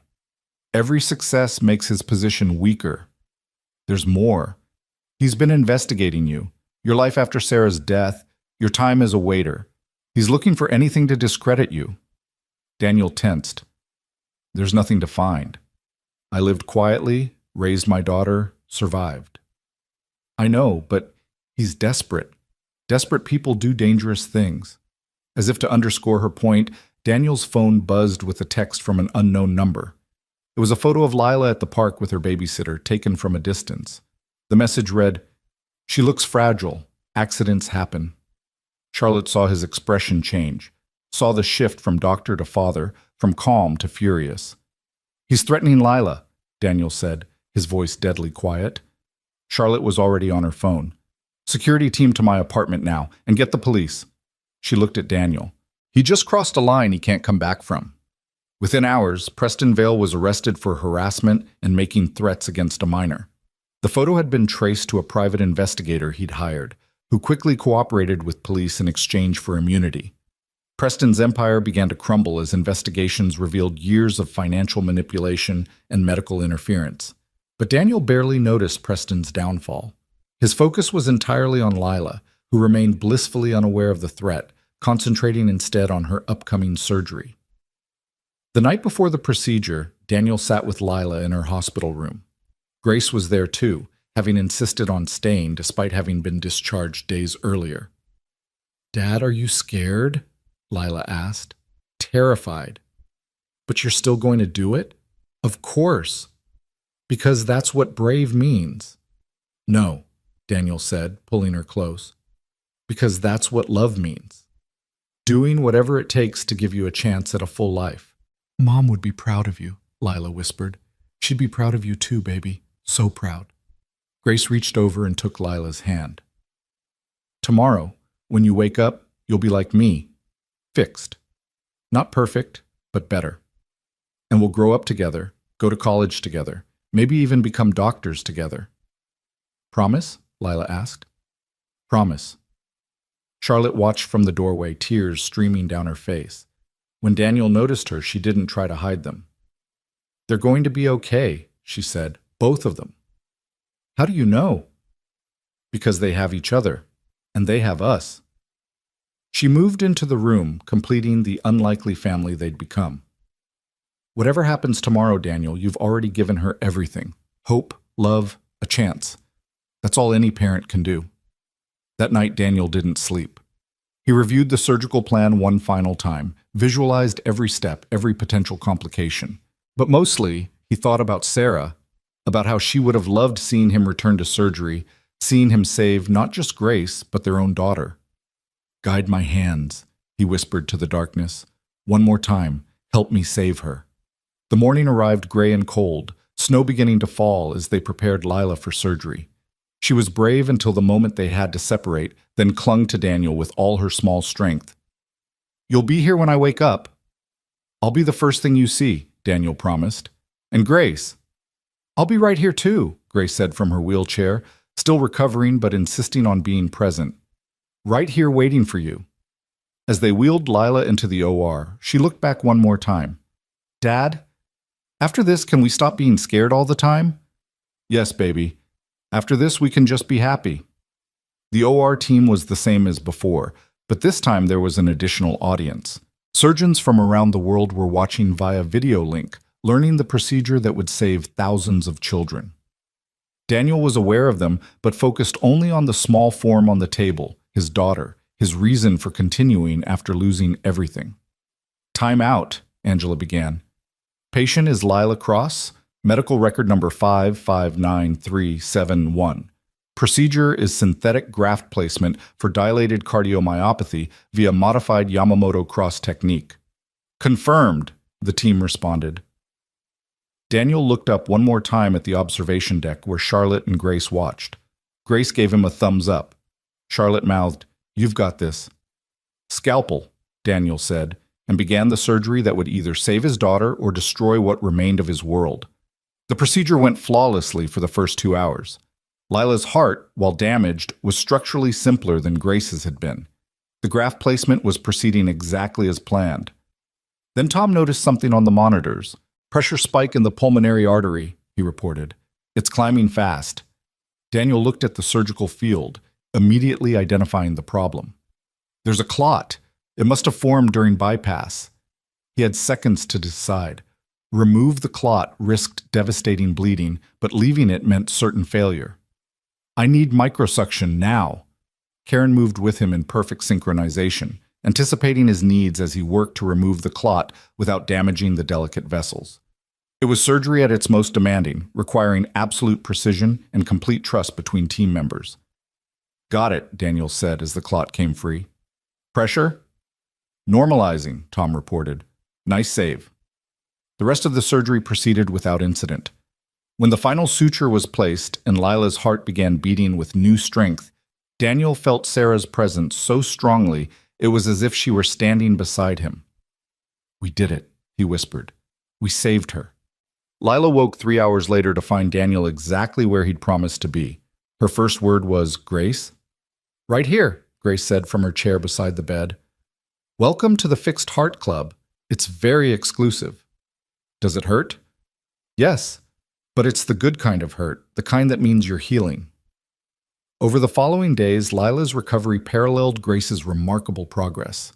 The two girls supported each other through the difficult moments, creating a bond that transcended friendship.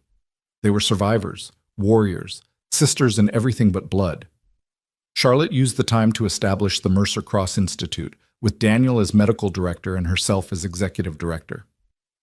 The first training session was scheduled for the following month, with 12 pediatric cardiac surgeons from around the world coming to learn the procedure. "We're going to change everything," Charlotte said one evening as they watched the girls work on homework together, both of them breathing easily, their color perfect. "Every child with these conditions now has hope." "We already changed everything," Daniel corrected. "Look at them." Grace was explaining a mathematical concept to Lila, her hands moving animatedly as she spoke.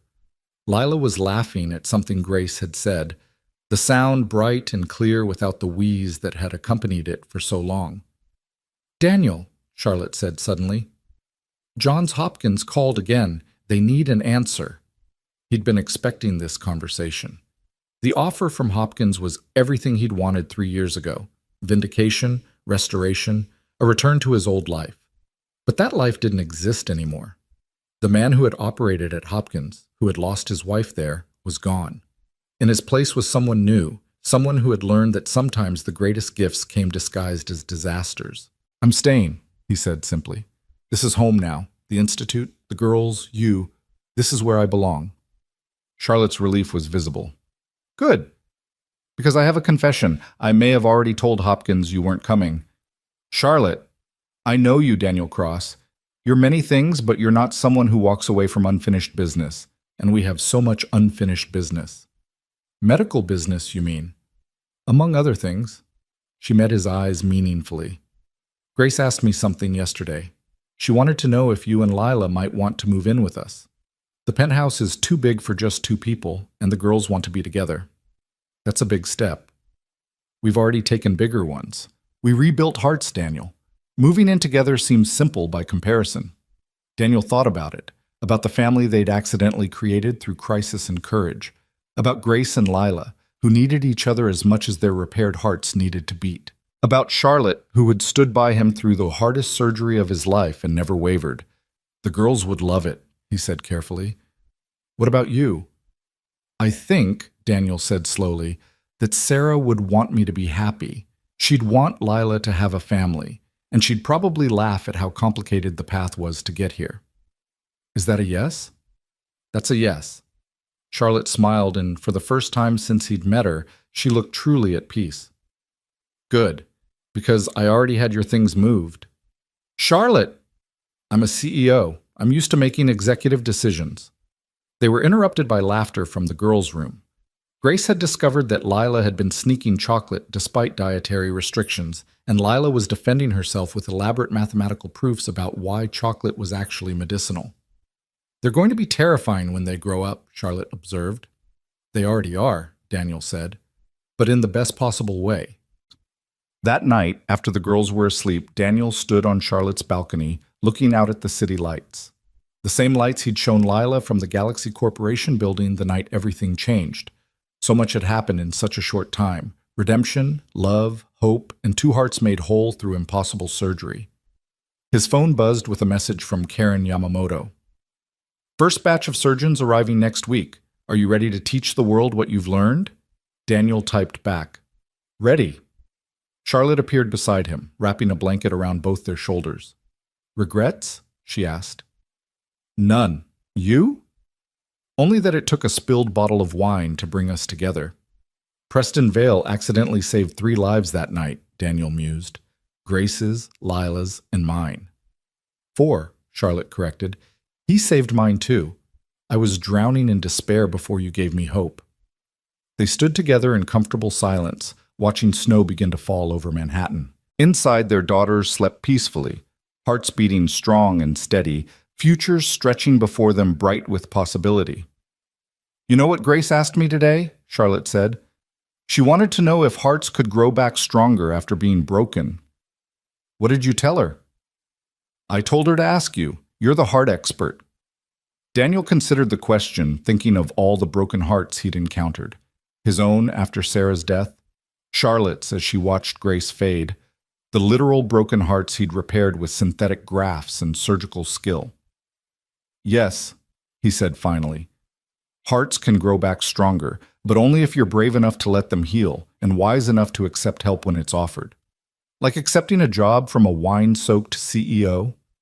Like trusting a disgraced surgeon with your daughter's life. Like 2 single parents finding each other in the most unlikely circumstances. Like 2 broken families becoming whole. Charlotte turned to face him fully. Daniel, I need to tell you something. That night at the gala, I knew who you were the moment you said your name. I'd researched you months earlier when I was desperate for options for Grace. I knew about Sarah, about your theory, about everything. Daniel stared at her. You knew? Then why the surprise when, because I never imagined you'd be there, serving drinks at our gala. It seemed like fate or divine intervention or just the universe's twisted sense of humor. But when you spilled that wine, when I saw the recognition in your eyes as you diagnosed Grace's condition just from observation, I knew. Knew what? That you were exactly who we needed. Not just a surgeon, but someone who understood loss and still chose hope. Someone who had been broken and rebuilt himself. Someone who could teach Grace that surviving isn't just about fixing what's broken. It's about becoming stronger at the broken places. Daniel pulled Charlotte closer, the weight of her revelation settling between them like a shared secret. You took an incredible risk trusting someone you'd only researched on paper.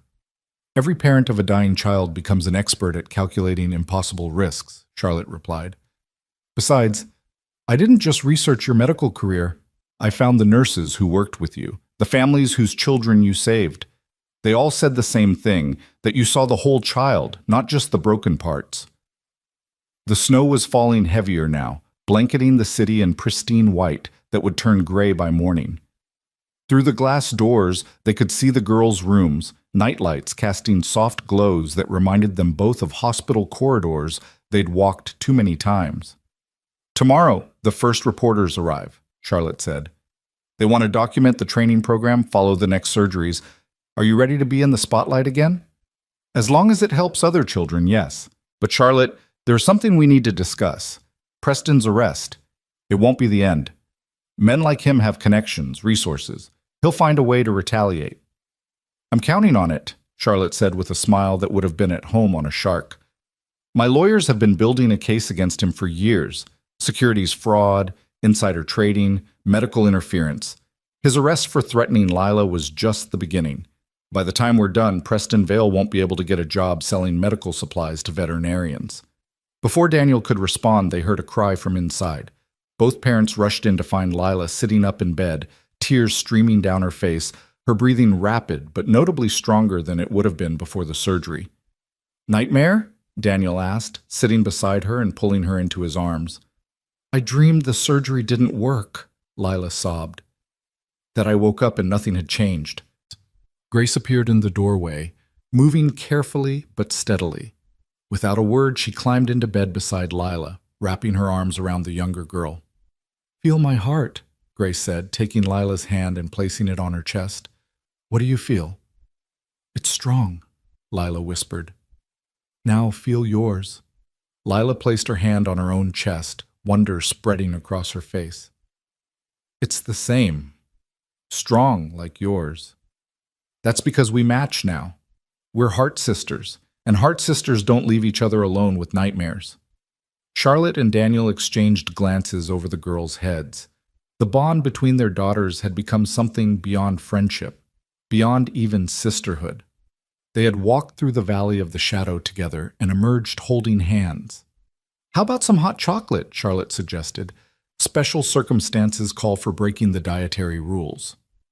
As they gathered in the kitchen, Daniel's phone buzzed with an email from Dr. Morrison at Johns Hopkins. He almost deleted it unopened, but the subject line caught his attention. "You need to see this." The email contained a link to a medical journal article that had just been published. The title made Daniel's blood run cold. "Questioning the Cross Method, a critical analysis of unproven pediatric cardiac interventions" by Dr. Harold Steinberg and 15 co-authors. "What is it?" Charlotte asked, noticing his expression. Daniel showed her the screen. "Preston's last move. He got Steinberg and others to publish a hit piece on the procedure. If this gains traction, it could shut down the training program before it starts." Charlotte was already reading, her expression growing darker with each paragraph. "This is medical malpractice masquerading as peer review. They're cherry-picking data, misrepresenting the outcomes. Daniel, they're claiming Grace and Lila's recoveries are temporary, that the grafts will fail within months." "Let me see," Grace said, reaching for the phone. She read quickly, her analytical mind processing the arguments. "They're wrong about the flow dynamics. Look, they're using standard fluid equations without accounting for the helical pattern. It's like calculating airplane lift without considering wing shape." "You can't fight a published journal article with math from an 11-year-old, Daniel said, though he knew Grace was right. "No," Charlotte said slowly, "but we can fight it with data. Real-time, irrefutable data." She looked at both girls. "How would you feel about being the subjects of the most thoroughly documented medical case studies in history? Every heartbeat, every pressure reading, every improvement cataloged and shared with the world." "Will it help other kids?" Lila asked. "It'll save them," Daniel said. "Then yes," both girls said simultaneously. Over the next week, Charlotte mobilized resources that most hospitals could only dream of. She brought in independent medical reviewers, statisticians, and even a documentary film crew to record everything. The girls underwent daily tests, their improved cardiac function meticulously documented. Meanwhile, Daniel worked with the arriving surgeons, teaching them not just the technical aspects of the procedure, but the philosophy behind it. Dr. Chen from Beijing, Dr. Williams from London, Dr. Santos from Sao Paulo, each brought their own expertise while learning the revolutionary technique. "The graft isn't just a physical bridge," Daniel explained during one training session, Grace and Lila watching from the observation deck. "It's a promise to the heart that it can function differently, better. You have to believe in that promise, or the heart won't." "That sounds almost mystical," Dr. Williams commented. "Medicine is equal parts science and faith," Daniel replied. "We just don't like admitting the second part." 3 weeks into the training program, the real test came. A 4-year-old boy from Phoenix arrived, his heart failing despite 3 previous surgeries. His parents had seen news coverage of Grace's recovery and flew to New York against their local doctor's advice. "His name is Marcus," the mother said, clutching her son's hand.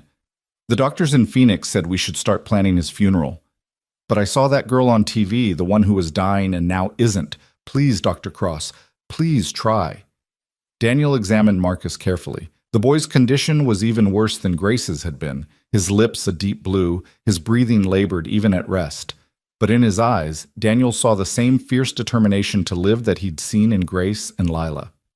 "We'll need to modify the procedure further," he told his team. "His anatomy requires a dual graft system, one for each side of the heart." "That's never been attempted," Dr. Chen pointed out. "Most of what we're doing has never been attempted," Daniel replied. "That's what makes it revolutionary." Grace asked to meet Marcus before his surgery. Charlotte wheeled her to his room, where the little boy lay surrounded by the familiar forest of medical equipment. "Hi, Marcus," Grace said softly. "I'm Grace. I had the surgery you're going to have." Marcus studied her with the directness of a young child. "Did it hurt?" "Yes, but now I can run and play and breathe without machines." She leaned closer conspiratorially. "And the jello here is actually pretty good." "I like jello," Marcus whispered. "Then you'll do great. Dr. Cross fixed my broken heart, and he'll fix yours too. You just have to be brave." "How?" Grace thought for a moment. "My friend Lila says being brave means being scared but doing it anyway, so it's okay to be scared. Are you scared now?" "No, now I'm just happy. And soon you will be too." The surgery on Marcus took 7 hours, with Daniel leading while the visiting surgeons observed and assisted. The dual graft system was unprecedented in its complexity, requiring precise coordination between 2 synthetic components that had to work in perfect harmony. Halfway through, they encountered a crisis. Marcus's blood pressure dropped precipitously, his small body struggling with the extended bypass time. "We need to abort," Dr. Steinberg would have said if he'd been there. But Daniel had learned something from Grace and Lila, that sometimes the difference between failure and success was simply refusing to give up. "Tom, can you give me 10 more minutes?" "I can give you 5, Tom replied, adjusting the bypass machine with expert precision. "Then 5 it is." Daniel worked with speed that bordered on superhuman, his hands completing sutures that normally took 15 minutes in less than 4. The visiting surgeons watched in awe as he demonstrated why he'd once been considered the best pediatric cardiac surgeon in the country. With 30 seconds to spare, the final connection was made. "Coming off bypass," Tom announced. The room held its breath.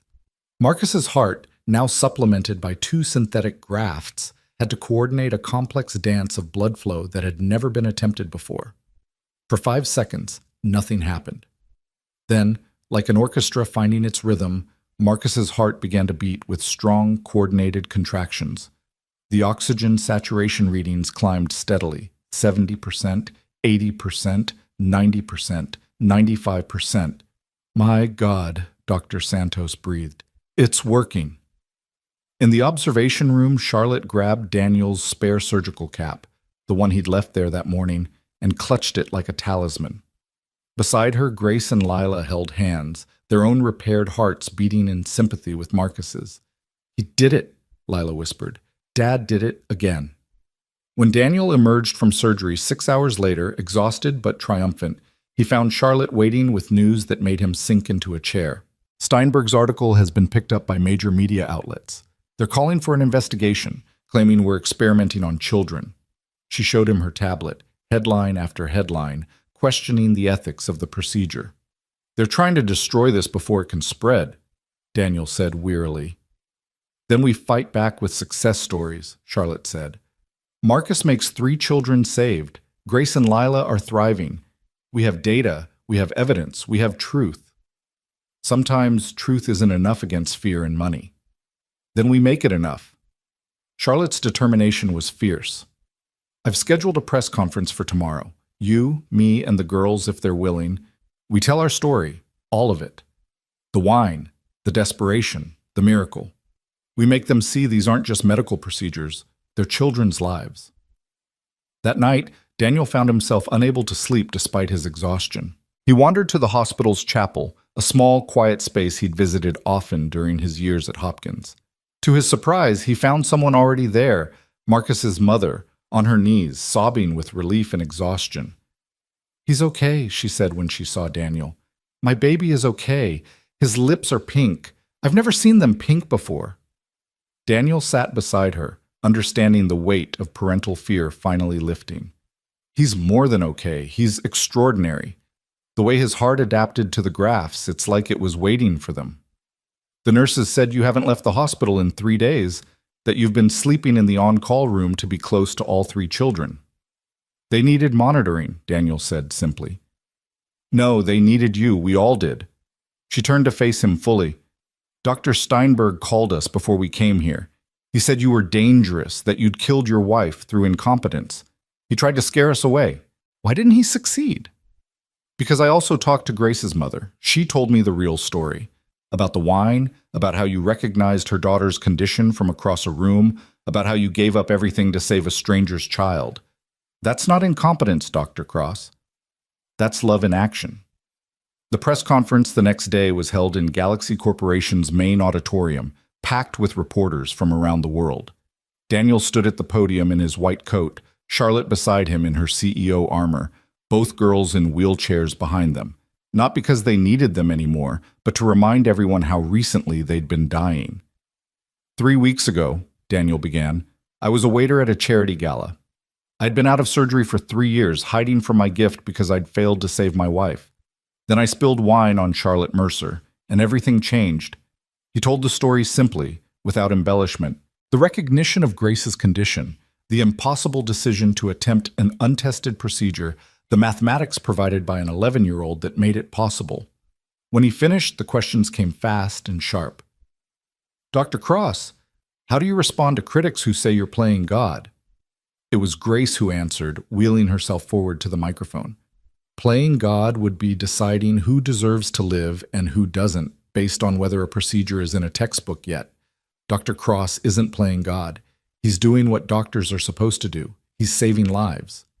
"But the risks were mine to take," Grace interrupted. "I was dying. Every breath was harder than the last. Now look at me." She stood from her wheelchair, steady and strong. "This is what Dr. Cross's procedure did. This is what you're trying to stop from reaching other children." Lila joined her, also standing, also strong. "My dad lost my mom trying to save her. He could have never tried again, never risked that pain. But he did, for Grace and for me. That's not dangerous, that's heroic." Charlotte took the microphone next. "Galaxy Corporation is committing $50 million to establish Mercer Cross cardiac centers in 10 cities across the country. We're not asking for permission to save children's lives. We're doing it. Any hospital that wants to learn this procedure is welcome. Any child who needs it will receive it, regardless of ability to pay." "What about the FDA investigation?" another reporter called out. "What investigation?" Charlotte smiled. "I spoke with Director Warren this morning. The FDA is fast-tracking approval based on our outcomes. They're also investigating whether certain parties deliberately misrepresented data in recent medical journals to protect pharmaceutical profits." Daniel saw Preston Vale at the back of the room, his face purple with rage. Their eyes met across the crowd, and Daniel felt nothing but pity. Preston had chosen profit over lives, and now he was watching his empire crumble. The press conference shifted everything. Within hours, families from around the world were contacting the Institute. The visiting surgeons extended their stay to help manage the influx. Marcus was walking the halls, his parents crying every time they saw his pink cheeks. Grace and Lila had become inadvertent celebrities, their story of friendship through illness capturing hearts globally. A week later, Daniel was reviewing surgical footage with Dr. Chen when Charlotte burst in, her expression mixing triumph and exhaustion. "We won," she said simply. "The medical board just voted. The Yamamoto Cross procedure is now an approved standard of care for previously inoperable cardiac conditions. Insurance companies have to cover it." Daniel stared at her, unable to process the magnitude of what she was saying. In less than 2 months, they'd gone from a spilled bottle of wine to changing pediatric cardiac surgery forever. "We need to celebrate," Charlotte continued. "But first, there's someone you need to see." She led him to the pediatric ward where a familiar figure sat beside a young patient's bed. It was Dr. Morrison from Johns Hopkins, his hair grayer than Daniel remembered, but his eyes still sharp with intelligence. "Richard?" Daniel said, stunned. Morrison stood, extending his hand. "I came to see for myself what my former student had accomplished. Daniel, what you've done here, it's beyond anything we imagined possible. I had help. A brilliant 11-year-old mathematician, a CEO who wouldn't take no for an answer, and a daughter who reminded me what courage really means. I also came to apologize," Morrison continued, "for not fighting harder when you needed support, for letting politics override principle. It's in the past. No, it needs to be said. You were the best surgeon I ever trained, and we failed you when you needed us most. But what you've become without us, it's extraordinary. You didn't just return to surgery, you revolutionized it." Morrison turned to leave, then paused. "Hopkins wants to establish a Mercer Cross Center. We're hoping you'll consult, help train our surgeons. Not asking you to come back. You've clearly found where you belong. But your expertise should be shared." After Morrison left, Daniel found himself on the hospital roof, looking out over the city. Charlotte joined him, as he'd known she would. "Any regrets about not going back?" she asked. "None. That life, that version of me, it's gone. This is who I am now."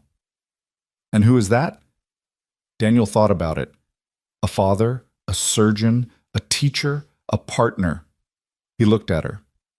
"A man who learned that sometimes the worst things that happen to us lead to the best things. The wine changed everything. Your persistence, your faith when I had none, that changed everything." Charlotte moved closer, their shoulders touching. "The girls want to know when we're getting married." Daniel nearly choked. "They what?" "Grace did the math. She says the probability of optimal outcomes increases when resources are combined. Lila says it's simpler. We're already a family. We might as well make it official." "And what do you say?" Charlotte turned to face him fully.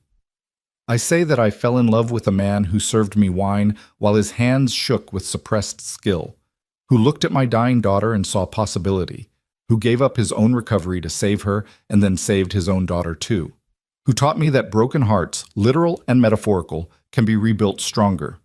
Charlotte, I'm not proposing," she said quickly. "I'm just saying the girls aren't wrong. We are already a family. What we call it is just semantics." Before Daniel could respond, his phone rang. It was the surgical floor. Another patient had arrived, a 2-year-old from California whose parents had driven nonstop after seeing the press conference. "Go," Charlotte said. "Save another life. That's what you do." "What we do," Daniel corrected. "None of this happens without you." As he headed back to surgery, Daniel passed the room where Grace and Lila were teaching Marcus to play chess, their laughter bright and alive. 3 children who should have been planning funerals were instead planning futures. The surgery was complex but successful, the visiting surgeons now proficient enough to take lead roles while Daniel supervised. As he watched Dr. Santos execute a particularly difficult suture, Daniel realized that his legacy wouldn't be the lives he saved directly, but the knowledge he passed on, the surgeons he trained who would save thousands more. That evening, exhausted but exhilarated, Daniel found his entire makeshift family in Charlotte's penthouse. Grace and Lila had cooked dinner, or attempted to, resulting in something that looked questionable but tasted surprisingly good. Marcus and his parents were there too, the boy racing around with energy he'd never had before. "A toast," Charlotte said, raising her glass of sparkling cider in deference to the children, "to second chances, to impossible surgeries, to families formed by chance and choice. To Dad," Lila added, "who was brave enough to try again. To Charlotte," Grace said, "who never gave up. To all of us," Daniel said, "for believing in miracles." They clinked glasses, the sound crystalline and perfect. Outside, snow began to fall again, but inside, warmth radiated from more than just the fireplace. It came from hearts, repaired and whole, biological and metaphorical, beating in harmony. Daniel's phone buzzed with another email from the medical journal that had published Steinberg's article. They were retracting it and publishing Daniel's data instead, with an editorial apologizing for the initial piece's inaccuracies. "Preston must be having an aneurysm," Charlotte said with satisfaction. Let him, Daniel replied. His opinion stopped mattering the moment we saved Grace. Later that evening, after the guests had left and the girls were asleep, Daniel found himself in Grace's room, watching her sleep. Her breathing was easy, unassisted, perfect. Charlotte appeared beside him, and together they stood in comfortable silence. She wants to be a surgeon, Charlotte said softly. Specifically, she wants to innovate like you did. She's already working on improvements to the graft design. She'll surpass anything I've done, Daniel said with certainty. She understands the mathematics in a way I never will. Lila wants to be a pediatric nurse. She says surgeons fix hearts, but nurses fix everything else. She's not wrong. They moved to Lila's room, where she slept curled around a stuffed bear Sarah had given her years ago. Her color was perfect, her breathing strong. Sarah would be so proud, Charlotte said gently. She would. She always believed I'd find my way back to surgery. I just never imagined it would be like this. Like what? Complete. Not just returning to who I was, but becoming who I was meant to be. Charlotte took his hand, intertwining their fingers. The girls were right, you know. About us. About marriage. Daniel looked at her, this remarkable woman who had crashed into his life with wine and desperation and transformed it into something beautiful. Charlotte Mercer, are you proposing to me? Someone has to. You're too cautious to do it yourself. Cautious? I performed experimental surgery on your daughter after knowing you for less than a week. That's medicine. This is life. You're much braver with scalpels than emotions. She was right, of course. Daniel had been so focused on fixing hearts that he'd barely noticed his own healing, growing stronger at the broken places, just as he'd told Charlotte hearts could do. Yes, he said simply. Yes? Yes, I'll marry you. Yes, we should make this official. Yes to all of it. Charlotte's smile was radiant. The girls are going to be insufferable. They've been planning this for weeks. Of course they have. They were interrupted by a small voice from the doorway. Does this mean we're really going to be sisters? Lila stood there, Grace beside her, both of them trying to look innocent. How long have you been listening? Daniel asked. Long enough, Grace said with a grin. And yes, Lila, we're really going to be sisters. The girls launched themselves at their parents, creating a tangle of limbs and laughter. Daniel felt Sarah's presence again, not as loss, but as blessing. She had loved him enough to want him to find happiness again, to find love again, to find family again. We should have a heart-themed wedding, Grace suggested. Anatomically correct heart decorations, not the cartoon kind. Absolutely not, Charlotte laughed. We could serve red velvet cake, Lila added, because it looks like cardiac tissue. That's morbid, Daniel said, but he was smiling. We're heart warriors, Grace declared. Morbid is our brand. As they sat there planning a wedding that would undoubtedly be unique, Daniel's phone rang one more time. It was the night surgeon at the hospital. Dr. Cross, I'm sorry to call so late, but there's a situation. We have a newborn, just diagnosed with HLHS. The parents have heard about your work. They're asking, begging, for you to consider taking the case. Daniel looked at his family, for that's what they were now, officially or not. Charlotte nodded, understanding without words. The girls were already grabbing their coats, ready to accompany him to the hospital, as they often did now. We'll be right there, Daniel said. As they prepared to leave, Charlotte pulled him aside. You know this won't end, right? There will always be another child, another impossible case, another desperate parent. I know. And you're okay with that? With a life of impossible surgeries and desperate hopes? Daniel looked at their daughters, animated and alive, preparing to go support another family through the valley of shadows they knew so well. It's not just okay, he said. It's perfect. They left together, a family forged in crisis and strengthened by success, heading toward another impossible surgery that they would make possible.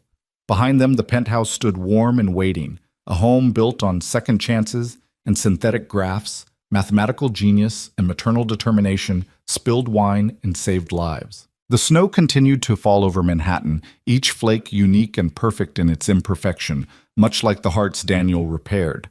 Not perfect, but perfectly functional, perfectly beautiful in their determination to beat against all odds. As their car moved through the white-shrouded streets toward the hospital, and another child who needed a miracle, Daniel thought about the strange path that had brought him here. A prestigious career destroyed by tragedy, 3 years of exile and survival, a chance encounter at a charity gala, and 2 brilliant girls who had taught him that courage wasn't the absence of fear, but the decision to act despite it. The Yamamoto cross procedure would go into medical textbooks, would be taught in medical schools, would save thousands of children around the world. But for Daniel, it would always be personal. Grace's helical flow innovation, Lila's unwavering faith, Charlotte's fierce determination, and his own journey from broken to whole. The hospital lights appeared through the snow, beacon bright and welcoming. Somewhere inside, parents were waiting with the kind of desperate hope Daniel knew intimately. He would meet them, examine their child, and most likely perform another impossible surgery that the medical establishment would eventually accept as standard practice.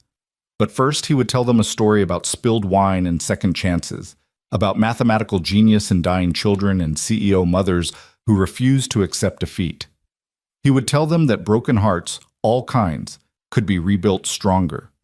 And then, with his family beside him and Sarah's memory blessing the work, he would pick up a scalpel and do what he was born to do, make the impossible possible, one heartbeat at a time. The newborn's parents were younger than Daniel had expected, barely out of college by the looks of them, holding each other in the family conference room with the shell-shocked expression he'd seen too many times. The father's name was James, the mother's Elena, and their daughter, barely 18 hours old, was named Hope. "We know it's late," Elena said, her voice raw from crying. "We know you must be exhausted, but when they told us about Hope's heart, the first thing the cardiologist said was that we should call you, that you're the only one who might—" She broke off, unable to finish. Daniel sat across from them, Charlotte beside him, while Grace and Lila waited in the hallway, their presence a living testament to what was possible. "Tell me about Hope," he said gently. "She was perfect," James said. 10 fingers, 10 toes, good weight. Then she turned blue during her first feeding. They did tests, and—" He gestured helplessly at the folder of medical records on the table. Daniel reviewed the echocardiogram results, his practiced eye taking in the familiar, devastating architecture of hypoplastic left heart syndrome. But there was something else, a small anomaly that others might have missed, a naturally occurring collateral vessel that shouldn't exist but did. "Charlotte, look at this," he said quietly, pointing to the unusual feature. She leaned in, her business acumen having evolved over the past weeks to include basic cardiac anatomy. "Is that good?" "It might be. It's creating a natural bypass that's buying us time. Most HLHS newborns need immediate intervention. Hope might have a few days, maybe a week." He looked at the parents. "This vessel is keeping her alive, but it won't last. We need to act soon, but we have a window to prepare properly." "You'll do the surgery?" Elena asked, hope and terror warring in her voice. "The Yamamoto cross procedure has never been attempted on a newborn," Daniel said carefully. "The graft would need to be miniaturized, the calculations adjusted for a heart the size of a walnut. It would be the most technically challenging version yet." "But possible," James pressed. Daniel thought of Grace's mathematics, of Lila's faith, of Charlotte's determination. With the right team and preparation, yes, possible. Charlotte was already on her phone, summoning the team. Within an hour, Karen Yamamoto was on a red-eye flight from Seattle. Tom Bradley was driving through the snow from Boston, and Angela Cruz was rebooking her flight back to Texas to stay another week. "We're becoming a trauma team," Karen said when Daniel called her. "But the best kind, the kind that saves lives everyone else has written off." While the team assembled, Daniel brought Grace and Lila to meet Hope. The NICU was dimmed for the night shift, machines beeping and humming their electronic lullabies.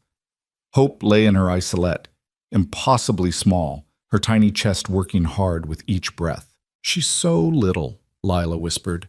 "You were smaller," Daniel reminded her. "Barely 5 pounds when you were born." "But my heart was whole then," Lila said. "It got sick later. She was born with hers broken." "Not broken," Grace corrected, her mathematical mind always seeking precision. "Incomplete. There's a difference. Broken things had function and lost it." Incomplete things are waiting for someone to finish what nature started. Through the isolette's plastic walls, Hope's eyes opened, that unfocused newborn gaze that seemed to see everything and nothing. Her tiny hand flexed, fingers spreading like a starfish. "Hi, Hope," Grace said softly. "Dr. Cross is going to complete your heart. And when you're older, Lila and I will teach you everything about being a heart warrior. It's actually pretty cool once you get past the scary parts." Elena and James watched from nearby, drawing strength from these two girls who radiated health despite their recent surgeries.